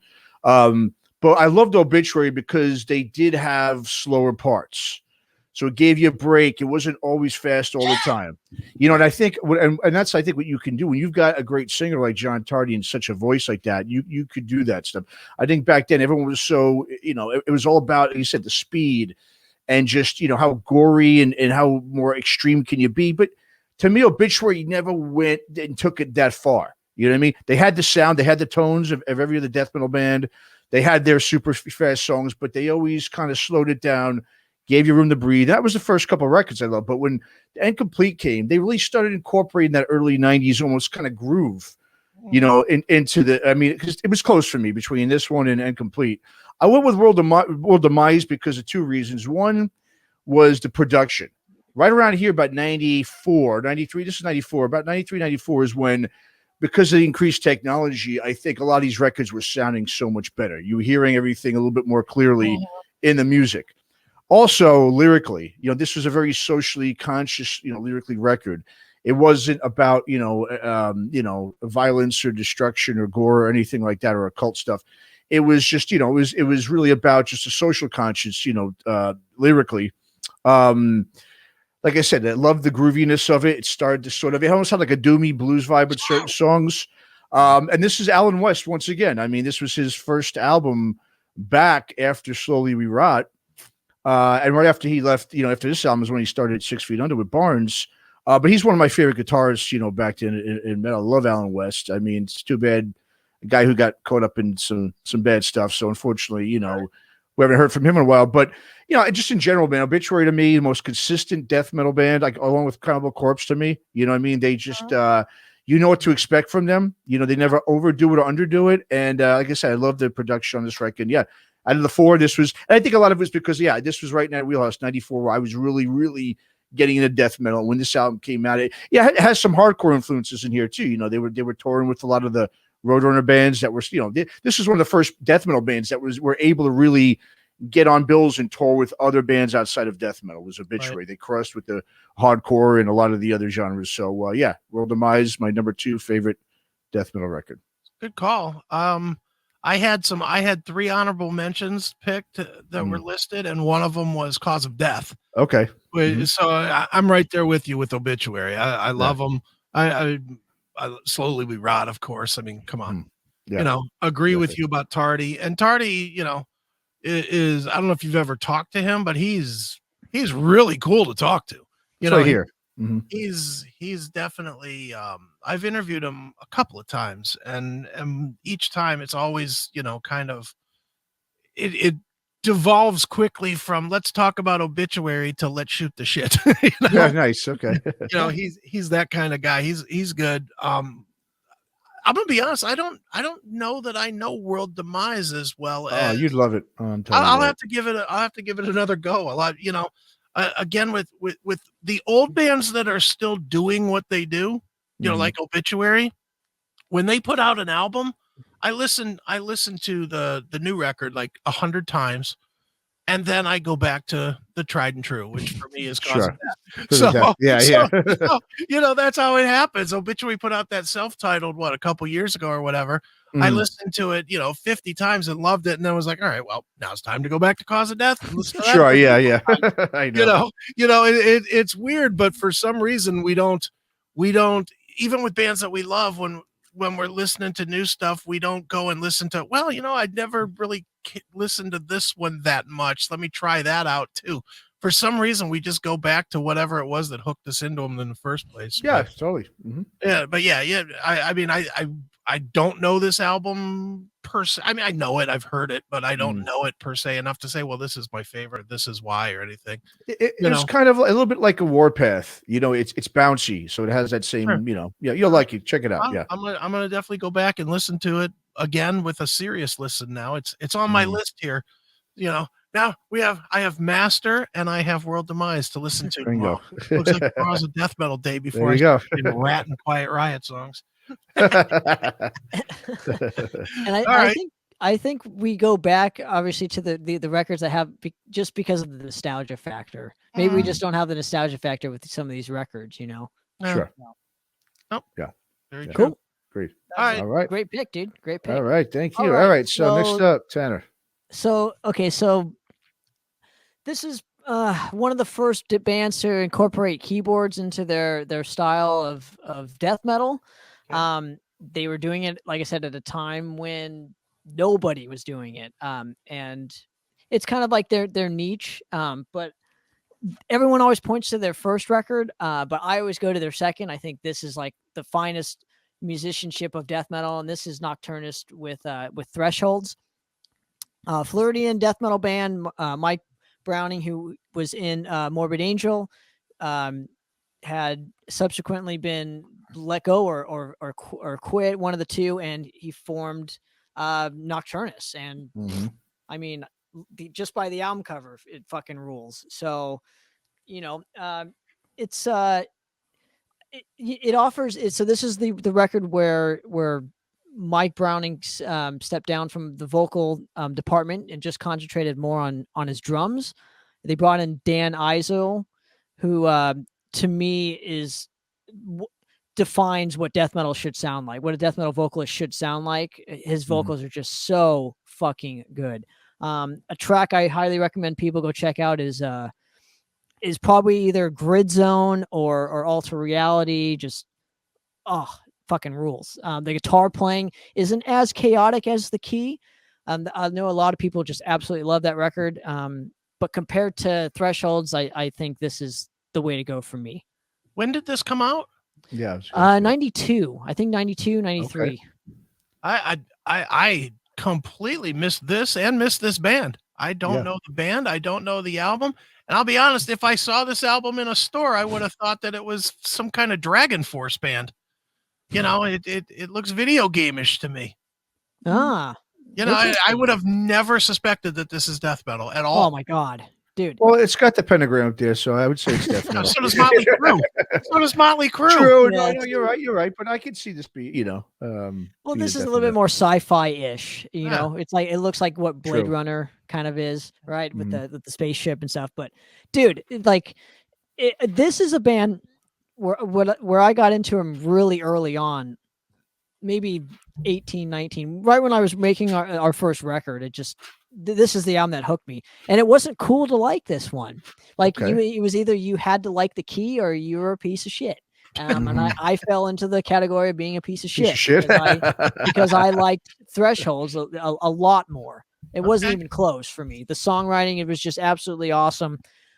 Like I said, the guitar work wasn't as chaotic. They concentrated more on the songs. The drums are awesome.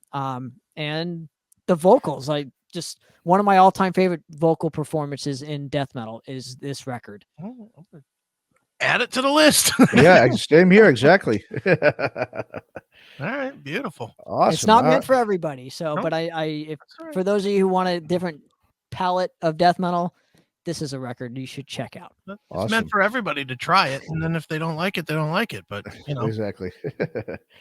All right. All righty. All right. So we're down to the final here. Well, I mean, number the one. last one. Well, before I list my last one, I did. You know, I'll wait. I'll do an honorable mention if you guys don't get it. I'll throw my one that has not been referenced because I wanted this one on my list that I just couldn't. But my number one is gonna probably surprise you guys. I know it's probably not in any of your top 10, even though it's a well-known band. It's a well-known band that never has good production. This included does not have good production, but I just fucking love the songs on it. My number one, pull up the little graphic here, is where is it? I got so many things open. Here we go. There we go. Nice. Serpents of the Light. Wow, awesome. You went that over Once Upon the Cross. Wow, cool. I love that. Other than the Cataclysm, which I have to now stress because I really didn't have them listed as death metal. I always thought of them as more thrash, but whatever. Blame It on God is one of my all-time favorite tunes. And I actually, one of the weirdest interviews I ever did was with Glenn on the bus when they were touring for this album. And he's a goof, you know, he's a goofy guy, man. But you know, he lives this shit. He's not faking, or at least it didn't seem like it to me. If he was faking it, he was doing a damn good job when I talked to him. This album, it's so dark. It's so vicious. It's just absolutely hate-filled. You feel like if you have a Bible in a drawer somewhere, you might get axe murdered by Glenn. You know, it does have, you know, a song or two here or there, again, that has, you know, the slightest sprinkle of melody in it. I mean the slightest, but stuff like I Am No One has a little bit of it. But yeah, this is another sledgehammer to the balls type of a fucking monster of an album. And I think for a lot of people, they don't, like I said at the beginning, that they will not list Deicide in their favorites because the production is universally bad for most of their records. It's they always got shit sound for some reason on their records, but man, if you can get past that and actually dig into the tunes are there. And for me, this is the one, Serpents of the Light.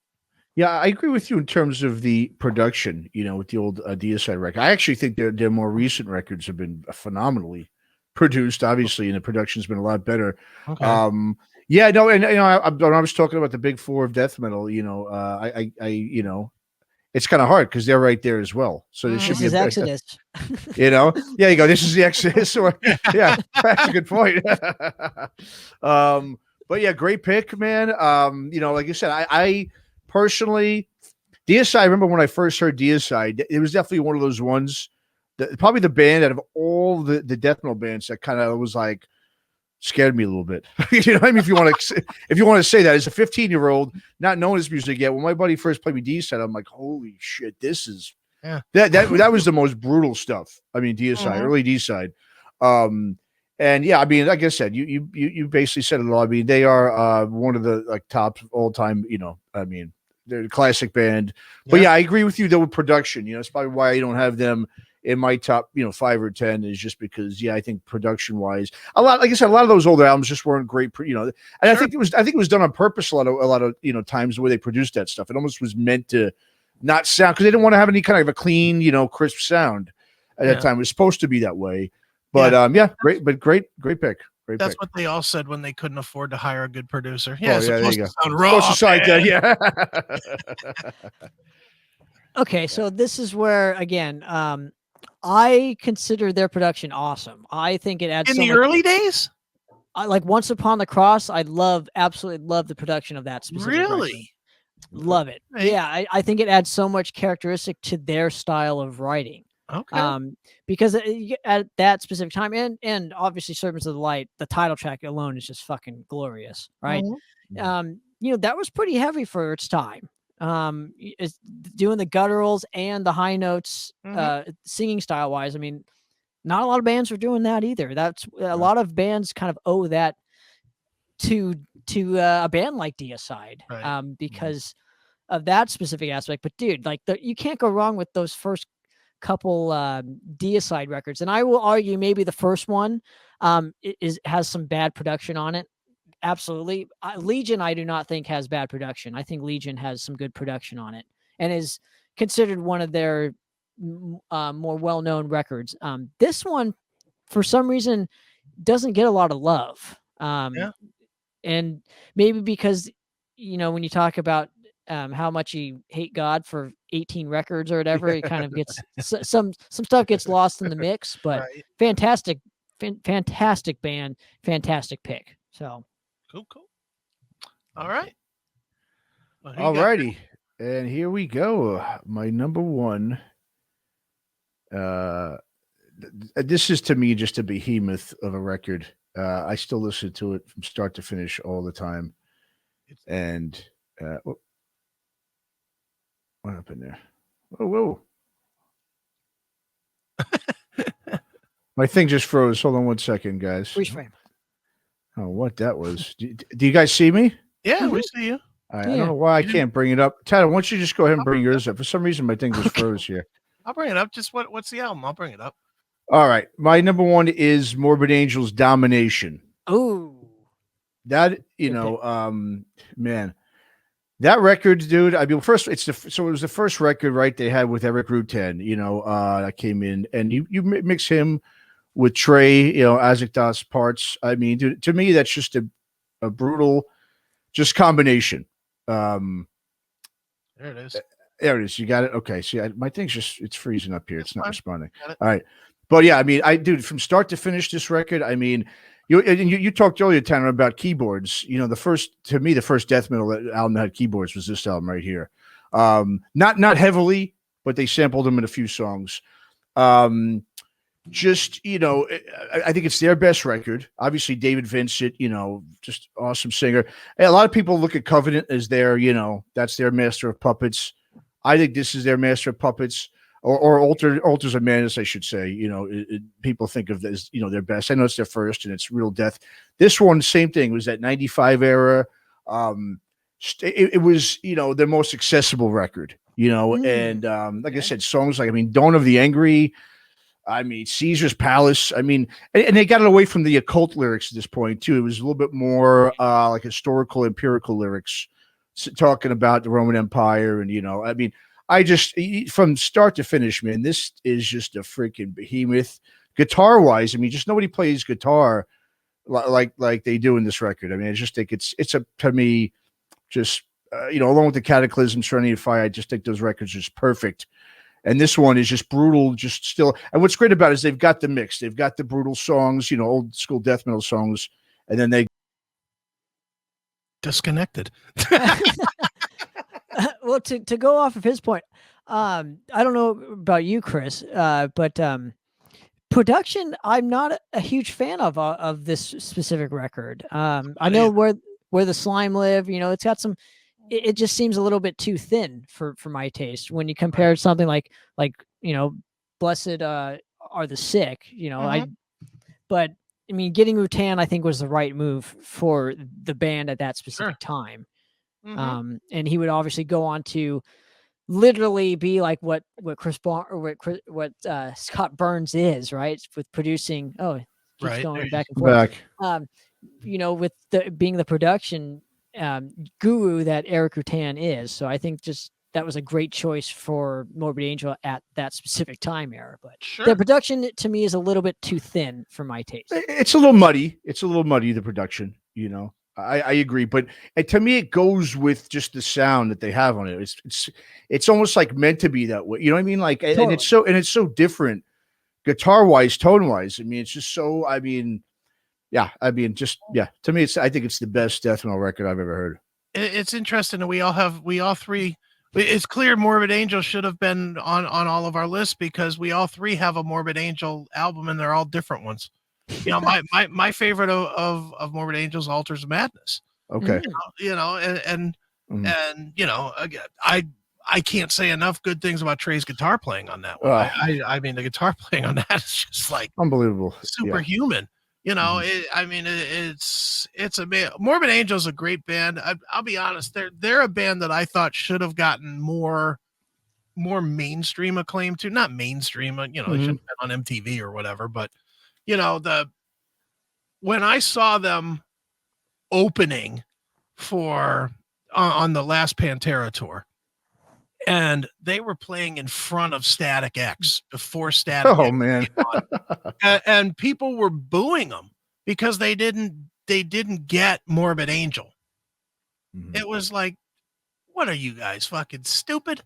It's like you're wanting to cheer the electronic band and you're not, this is why you have Pantera. This is why you have, it was Pantera, Slayer, Morbid Angel, and Static X, and they opened with Morbid Angel. Do you know what year this was? 2000, 2001. Okay, so they must have been on Gateways. Yeah, it was Morbid Angel. They must have been on after Formulas. They must have been on Heretic or something like that. It was one of those albums, but it just Steve Tucker era. It didn't matter. Steve Tucker, yeah. Dude, it didn't matter who it was. It just did not matter.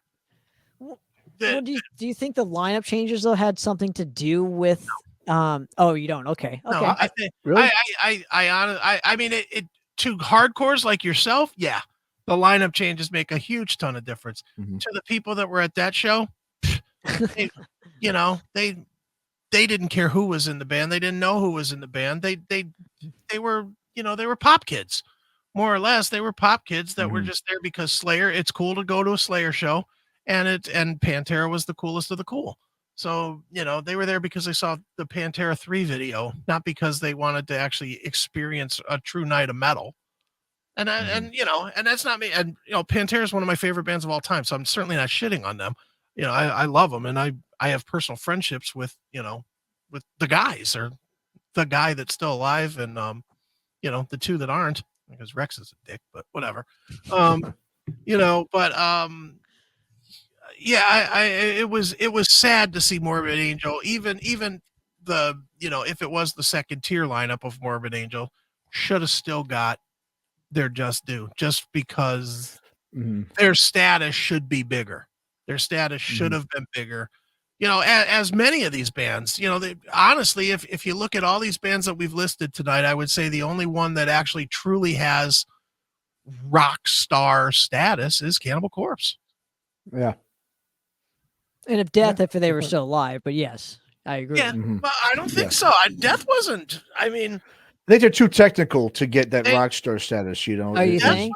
Yeah, well, I think in their so. day, when they were going, nah, they weren't. No, They I'm were talking huge. today. Oh, okay. Talk today. Okay, you're Yeah. talking back. Yeah. Okay. Yeah, I don't know if they would be or not. You know, who knows? Yeah. It's hard. Go ahead. Yeah, no, go ahead. Finish. Yeah. Go ahead, Tanner. No.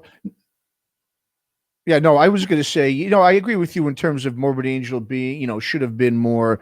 And I think they, in a way, like an obituary, they kind of got to a point where they were getting on a lot of those bills with Panteras and more of the mainstream metal bands. You know, just in general, I just think, you know, and that's why, like I said, that's what I love about Domination. There's, you know, I mean, Caesar's Palace. I mean, that if you're a Pantera, just a regular, you know, metal fan, if you don't like that freaking song, I don't know what to tell you. You know what I mean? Because that's not a typical death metal song. It's not a typical Morbid Angel song. There are about 3 songs on this record that could, you know, that could definitely connect with regular metal, mainstream metal audiences.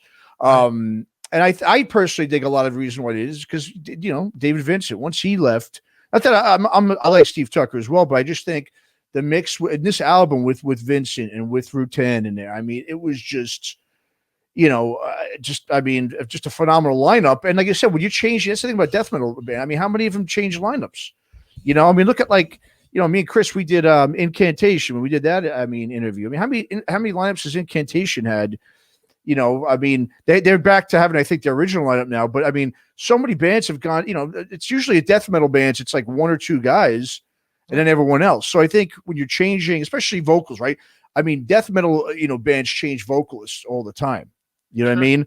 I mean, there's very few that don't, right? Obituary is probably one of the only ones that still in Deicide have the same vocalists. I mean, so many of them have changed vocalists, and not just once. I mean, Morbid Angel, how many times have they gone back and forth from Steve Tucker to, you know, David Vincent? I mean, you see that a lot with death metal. You know, there's just so many in and out of these musicians. You know, Chuck, like we said, he just would grab people depending on which record he was doing. He would have a different lineup. So I think that's part of it too. The consistency in lineups, in a way, might have just guess, it might have hurt, you know, some of the, you know, and I think just, you know, in general, death metal is just not that genre that generic metal fans are going to pick up on. Well, and you know, you're hitting on the reason why without saying the reason why. The reason death metal comes and goes and so many bands come and go is because it's not financially viable enough to let a lineup stay together and grow together. Good point. You know, and that's why you have one guy that's basically Incantation or 6 Feet Under or you know, Deicide or whatever, and then it's constant rotation of guys because they can't afford to do, you know, they're not making $10,000, $20,000 a gig, you know, for 6-8 months of the year, where they can take another year and a half to gel together and work on a record. They have to put something out immediately, or they have to go play in a, you know, a side project or whatever, and they get disfocused. And it's sad because, dude, I mean, pick any one of these bands that we've listed here tonight. We're listing, you know, what, 15, 18 bands, whatever we've listed here. And how good would any one of these bands have been if they had the same finances as a Megadeth or a Metallica or a band, you know, and obviously I'm picking bigger names in that genre, but or Slayer, where they didn't have to, you know, worry about a real job when they're not on the road, or you know, where they could take 2 years to really craft an album because there was no chance that they'd be homeless or anything about that. Think of how good these bands could have been if they weren't forced to earn, you know, which is why, I mean, dude, when you look at death metal rosters, but like most death metal bands album releases, they're very consistent because they have to be. Mhm. You know, they have to release something every 18 months or so, Good point. you know, Yes. Sure. or else they're fucked. Or else you'll see that they were also in this band or that band or this band or that band in between the time. Then there's never like a 5-year gap. 5-year gap usually is because they're broke up. Yeah. Good point. Mhm. I can't argue there. Mhm. You know, so, but also, do you really? So we were mentioning Chuck and Death, obviously, and I've had this conversation with our drummer Mark, and he asked me this, and I'm like, I think the answer would be yes. But do you think Chuck would have written a bad album if he were still alive? And I would say yes. I think yes. Yeah, I think so. I think every great musician is going to write a bad album because I think they're just going to go to somewhere, you know, they're just going to keep challenging themselves, and they'll probably go to some place where people are like, yeah, no, sorry, we don't get that. You know what I mean? I mean, we're not going to get everything. You know what I mean? I mean, the fact I think, you know, like I said, Chuck was already right. I mean, gearing, I mean, who knows, right? We could sit here and speculate, but I do. I think he would have made eventually a not a great record. Sure. Well, am I the only one that thinks that Controlled Denied was not exactly brilliant? I'm with I you. agree. Yeah, I agree. Yeah, It was okay. it's okay. It wasn't as okay. brilliant as what he'd been doing, that's for sure. Which is why he might have changed the name to not really want to tarnish the Death name in case he wanted to experiment a little more. I mean, like I said, we can speculate, but yeah. Well, I think he changed the name because he was tired of being in the death metal guy. Metal. So he changed the band name. Because contractually, didn't he owe like the label one more record, which is why the Sound of Perseverance That's right. came Yes. as a death album and not a Controlled Denied record. So Yeah, good point. You're right. Mm-hmm. Yeah, it's not a Perseverance. I thought was phenomenal anyway. I mean, you know, Richard, that was actually close to being, you know, that's my second favorite Death record. So yeah. I love that record. Just when you think you couldn't get better than Gene Hogan, Richard Christie comes around. Oh, I know. Yeah. Dude, if ever there's been a talent that wasted himself for notoriety, it is Richard Christie. I mean, I get it. You go to the biggest radio show in the entire planet in the history of the world. I get it. It's a paycheck. But geez, oh man, his talent level is phenomenal. Is the only guy I can think of that might be a smidge better, and I'm reaching here, is that guy, what's his name? Tim Young. Oh yeah. Ooh. From he was in Divine Heresy and Morbid Angel. Morbid Angel. Yeah. Yeah, I mean he's unreal. Oh, he's unreal. I'm with you. He's those Divine Heresy albums. He made them, you know, sort of semi death metal. Just by his drum is phenomenal. Yeah. So, Vital Remains too. I think he was with, right? I think, yeah, his original band. Dude, there's been so many members of that band in I know. particular. I can't even keep up with it. But yeah, I mean, there's a lot of great musicians. I was just, what a drummer though, man, Richard Christie. Richard Christie, yeah. All righty. All right, Tony, all right. I guess I don't know if this is the best for last, but this is just the album this is my only album after 2000. So like I said, these are in no order. This is not my favorite death metal album of all time. This is just the one that came out the latest. And this is an album that literally jump-started an entire fucking generation of death metal bands. They all owe their career, in my opinion, to this after the 2000s. And this is Necrophagist with Epitaph.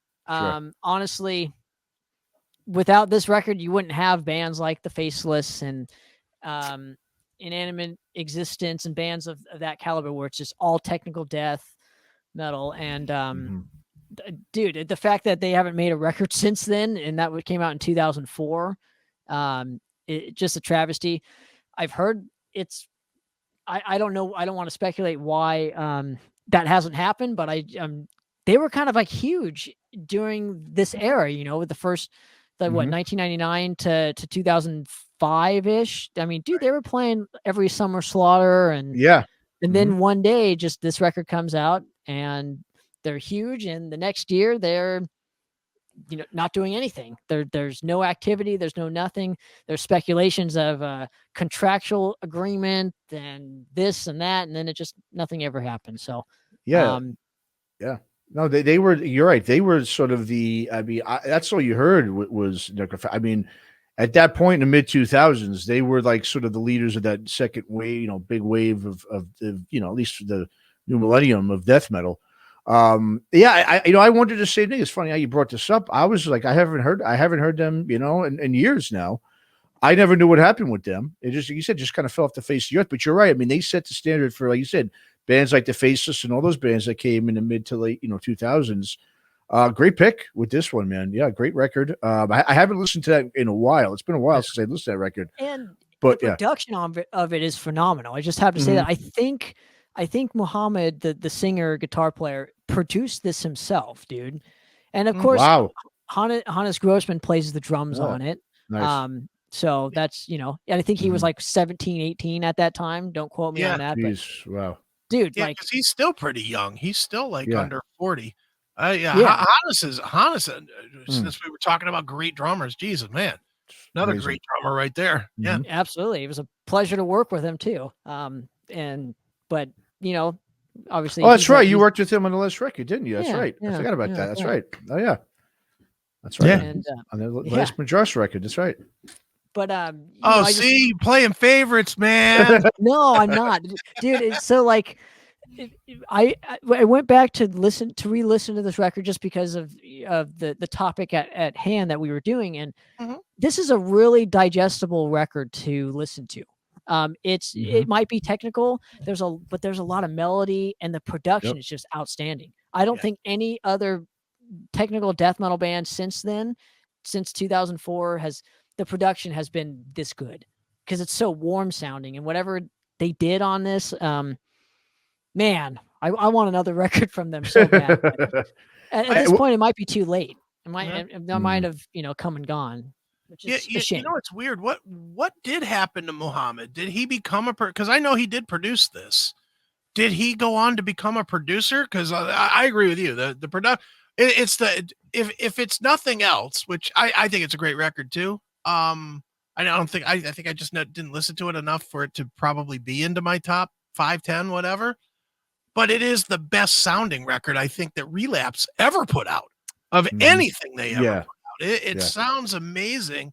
It's interesting that it's interesting that the singer produced it. That's not usually the guy that has the knowledge or the ear to produce a record usually. But it's interesting that he did it and then nothing. We've not heard from him since.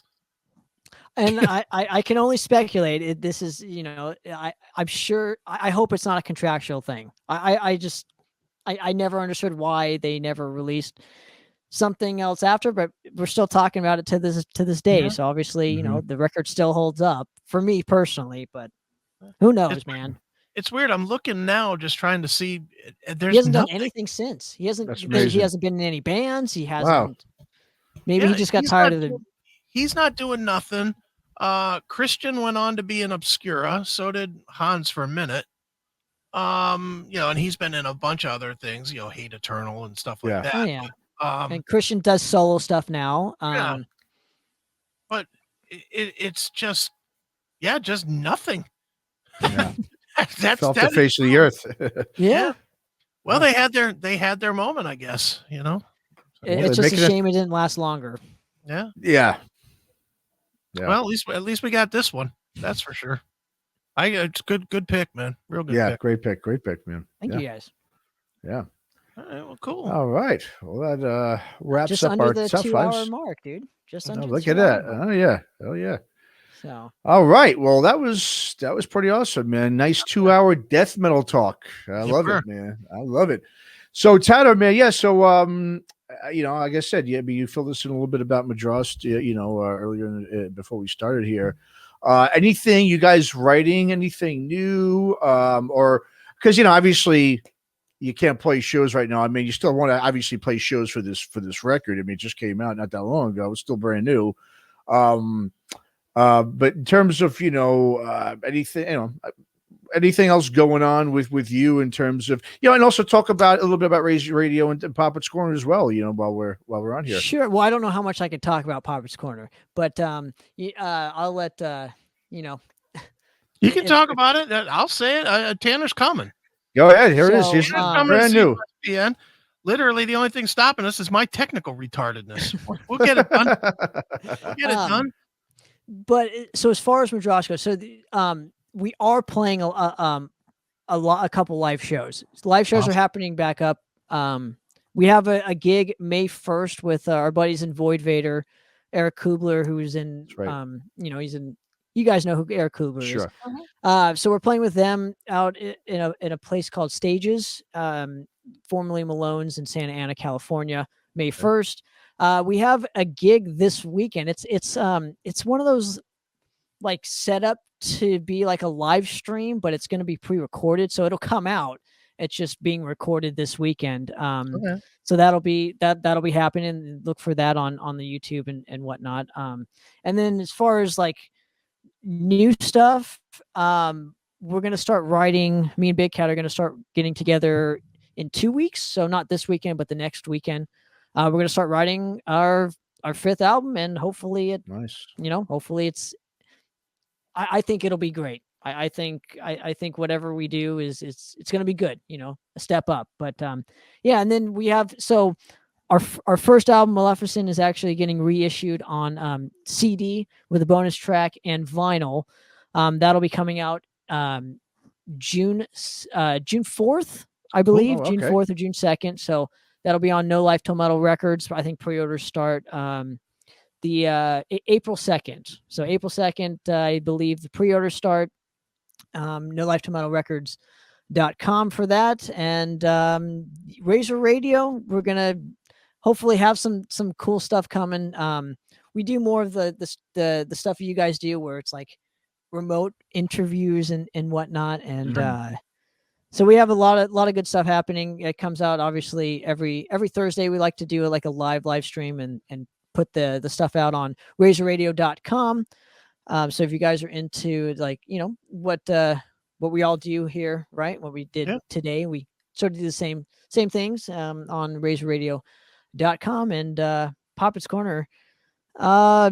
We got some stuff. I guess I'll let Chris say what's coming up. I don't know, like I said, how much I could say now, but I'm in the middle. As you can see, I'm in the process of kind of configuring a new setup because, if I'm going to go to the next level, I should act accordingly and make the show a little bit better looking, Absolutely. Well, yeah, I mean, and for those that don't know, I'm a huge fan of Poppitt's Corner, which likewise, and Matt is as well. So, we obviously, and the one hole that we have in the CMS podcast network right now is the extreme metal. I mean, we can do it. Matt and I can do it, but we don't specialize in it, and it's always better. And Matt and I have talked about this 100 freaking times. We can talk about it as guys or somebody that's living it can really dig in and do it better. So, to make the network better and to make heavy metal television better, we're definitely going to bring Poppitt's Corner in. Once I figure out the tech of it all, then we'll, Matt will tell you, Tanner, the behind the scenes, the tech stuff is literally evolving. What? Episode to episode on the fly. Exactly. I mean, it's constantly changing. Yeah. It's like I tell Matt, I'm like, okay, now do it this way. And then 2 days later, I'm like, okay, now do it this way. Don't do it that way. Yeah. Well, guys, I'm honored as you guys know, I'm a huge fan of you guys. So I'm honored that the feeling is mutual. Absolutely. Well, now, yeah, dude, we can't be more happier than having you come and join our team. Yep. At the CMSP, podcast network, and like I said, television. Yeah, and heavy metal television. That's the other thing, and and I'll sort of read what Chris was saying, and not just that you're this specialist in extreme metal. I mean, you're your shit from 60s, 70s till today. You know what I mean? You're a student of music as we are. Sure. Of rock music, all types, all different genres, everything. And, let's just say it was a very easy, and to be honest, we've talked about this, me and Chris, months ago about having you come on board. Yeah. So it wasn't like something we just, I was glad when Chris was like, yeah, I want to get Tanner on board because I had been talking to Bob about it, and we both talked about, I wish we can get Tanner on board. And I was going to bring it up to Kristen, and we were just talking. And he's like, "Yeah, I think I'm going to get Tanner on." I was like, "Dude, I was going to ask you about that. Even better." So I didn't have to say nothing. He already knew. So obviously, it shows how really how great you are with doing this too. Not just as a great musician, but you're great at hosting your podcast and your video casts. And man, we can't wait to get you on board, man, and join our team. It's gonna be awesome. Sure. Oh yeah, I'm honored to be a part of the pros, in my opinion, because I've been listening to the CMS literally since 2017. So past 4 or 5 years, nice. And I still listen to it like weekly or at least on the daily when you guys put out new content and whatnot. But I'm honored.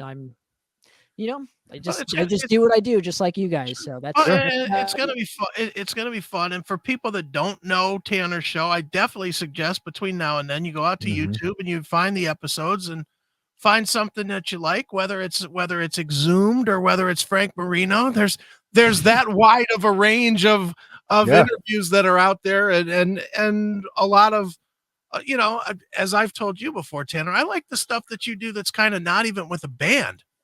When you like what we're doing we're doing right now, like just like this, but it's sometimes it's with such unusual. Well, dude, I can do that still. I wasn't sure. I told the team I was like I don't know if the show's going to continue it the way you do it, man. It's enjoyable, man, and it's like everybody else. Everybody has a unique take on their way to present things, and I'll be honest, and I know this is turning into a straight up commercial, but whatever. My favorite thing on Poppitt's Corners YouTube page is the one where you did your favorite vinyl, but you have to own it. I love that. Yeah, I loved that because that's more than just saying, okay, well, I like these albums. That's literally saying, okay, I like these and I bought these. That's what I'm saying. So there you go. Well, I feel there's a real that should hopefully persuade people to keep purchasing physical media, because really in this day and age when no live shows are happening, to support bands, that's honestly one of the only ways to do it. But also too, like podcasting in general is the other way to promote bands too, to interview them and whatnot. But I'm really looking forward to it. Now that I have that piece of information, my team's going to be really happy that we can still continue to do that, because I always was thought, I'm like, man, I'm gonna have to get a guest every week for like a 2-hour interview. And I'm like, well, dude, let's have some fun now. So it'll be awesome. And I'm hopefully I'll be off Big Tech, because that's really I wasn't getting a lot of love on Big Tech anyways, but it we'll lead you that way. That's easy to do. Yeah, that's easy. I'm just saying it'll be nice to like not have somebody telling me how to do my show, right? So to speak. It's like, well, think about it.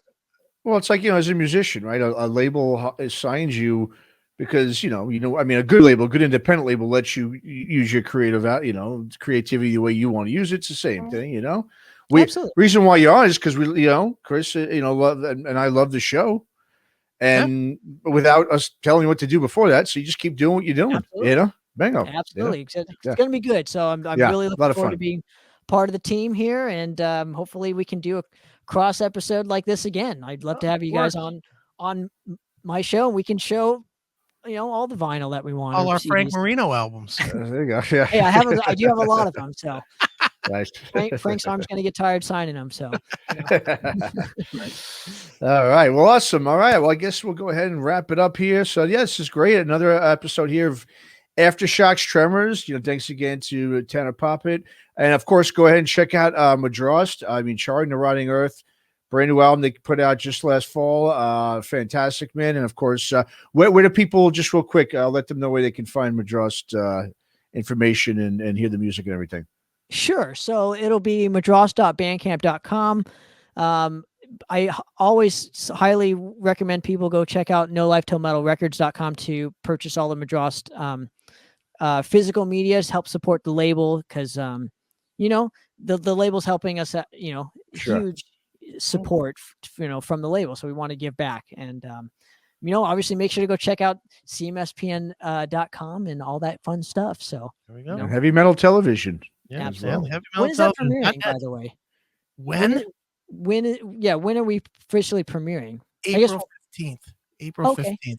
Okay. I It's, didn't know if you could say that or not. So dude, if it turns out not to be that date, then I'll just say, oh, I was wrong. Whatever. But you You can go even. You can go now. You can go to the Yeah, you can go website now, right now. and watch the videos Yeah. and stuff. I mean, That's it's up in and running. it's in a Writing it down. what I'm calling a soft beta right now. It's being worked on, but all right. Well, and we'll tell these stories here in 1 second. Let's just wrap this up, Matt. Yeah. Sure. All righty. Yeah. All Thanks right. for having Well, me, guys. like I said, yes. Aftershock Tremors, and we'll do this again. See everybody next time. All right. Take care. Everybody, another great interview right here on Aftershocks TV. And before we go, just want to remind you one more time, make sure you get over and subscribe to the CMS Podcast Network, cmspn.com. You can watch, you can listen, you can subscribe to everything that we do, not only us, but the Classic Metal Shows, Shockwave Skull Sessions, Talk to Me. It's all there, one site, get 4 great shows, never have to do anything again but be entertained. So check it out, cmspn.com, cmspn.com, cmspn.com. Until next time, folks.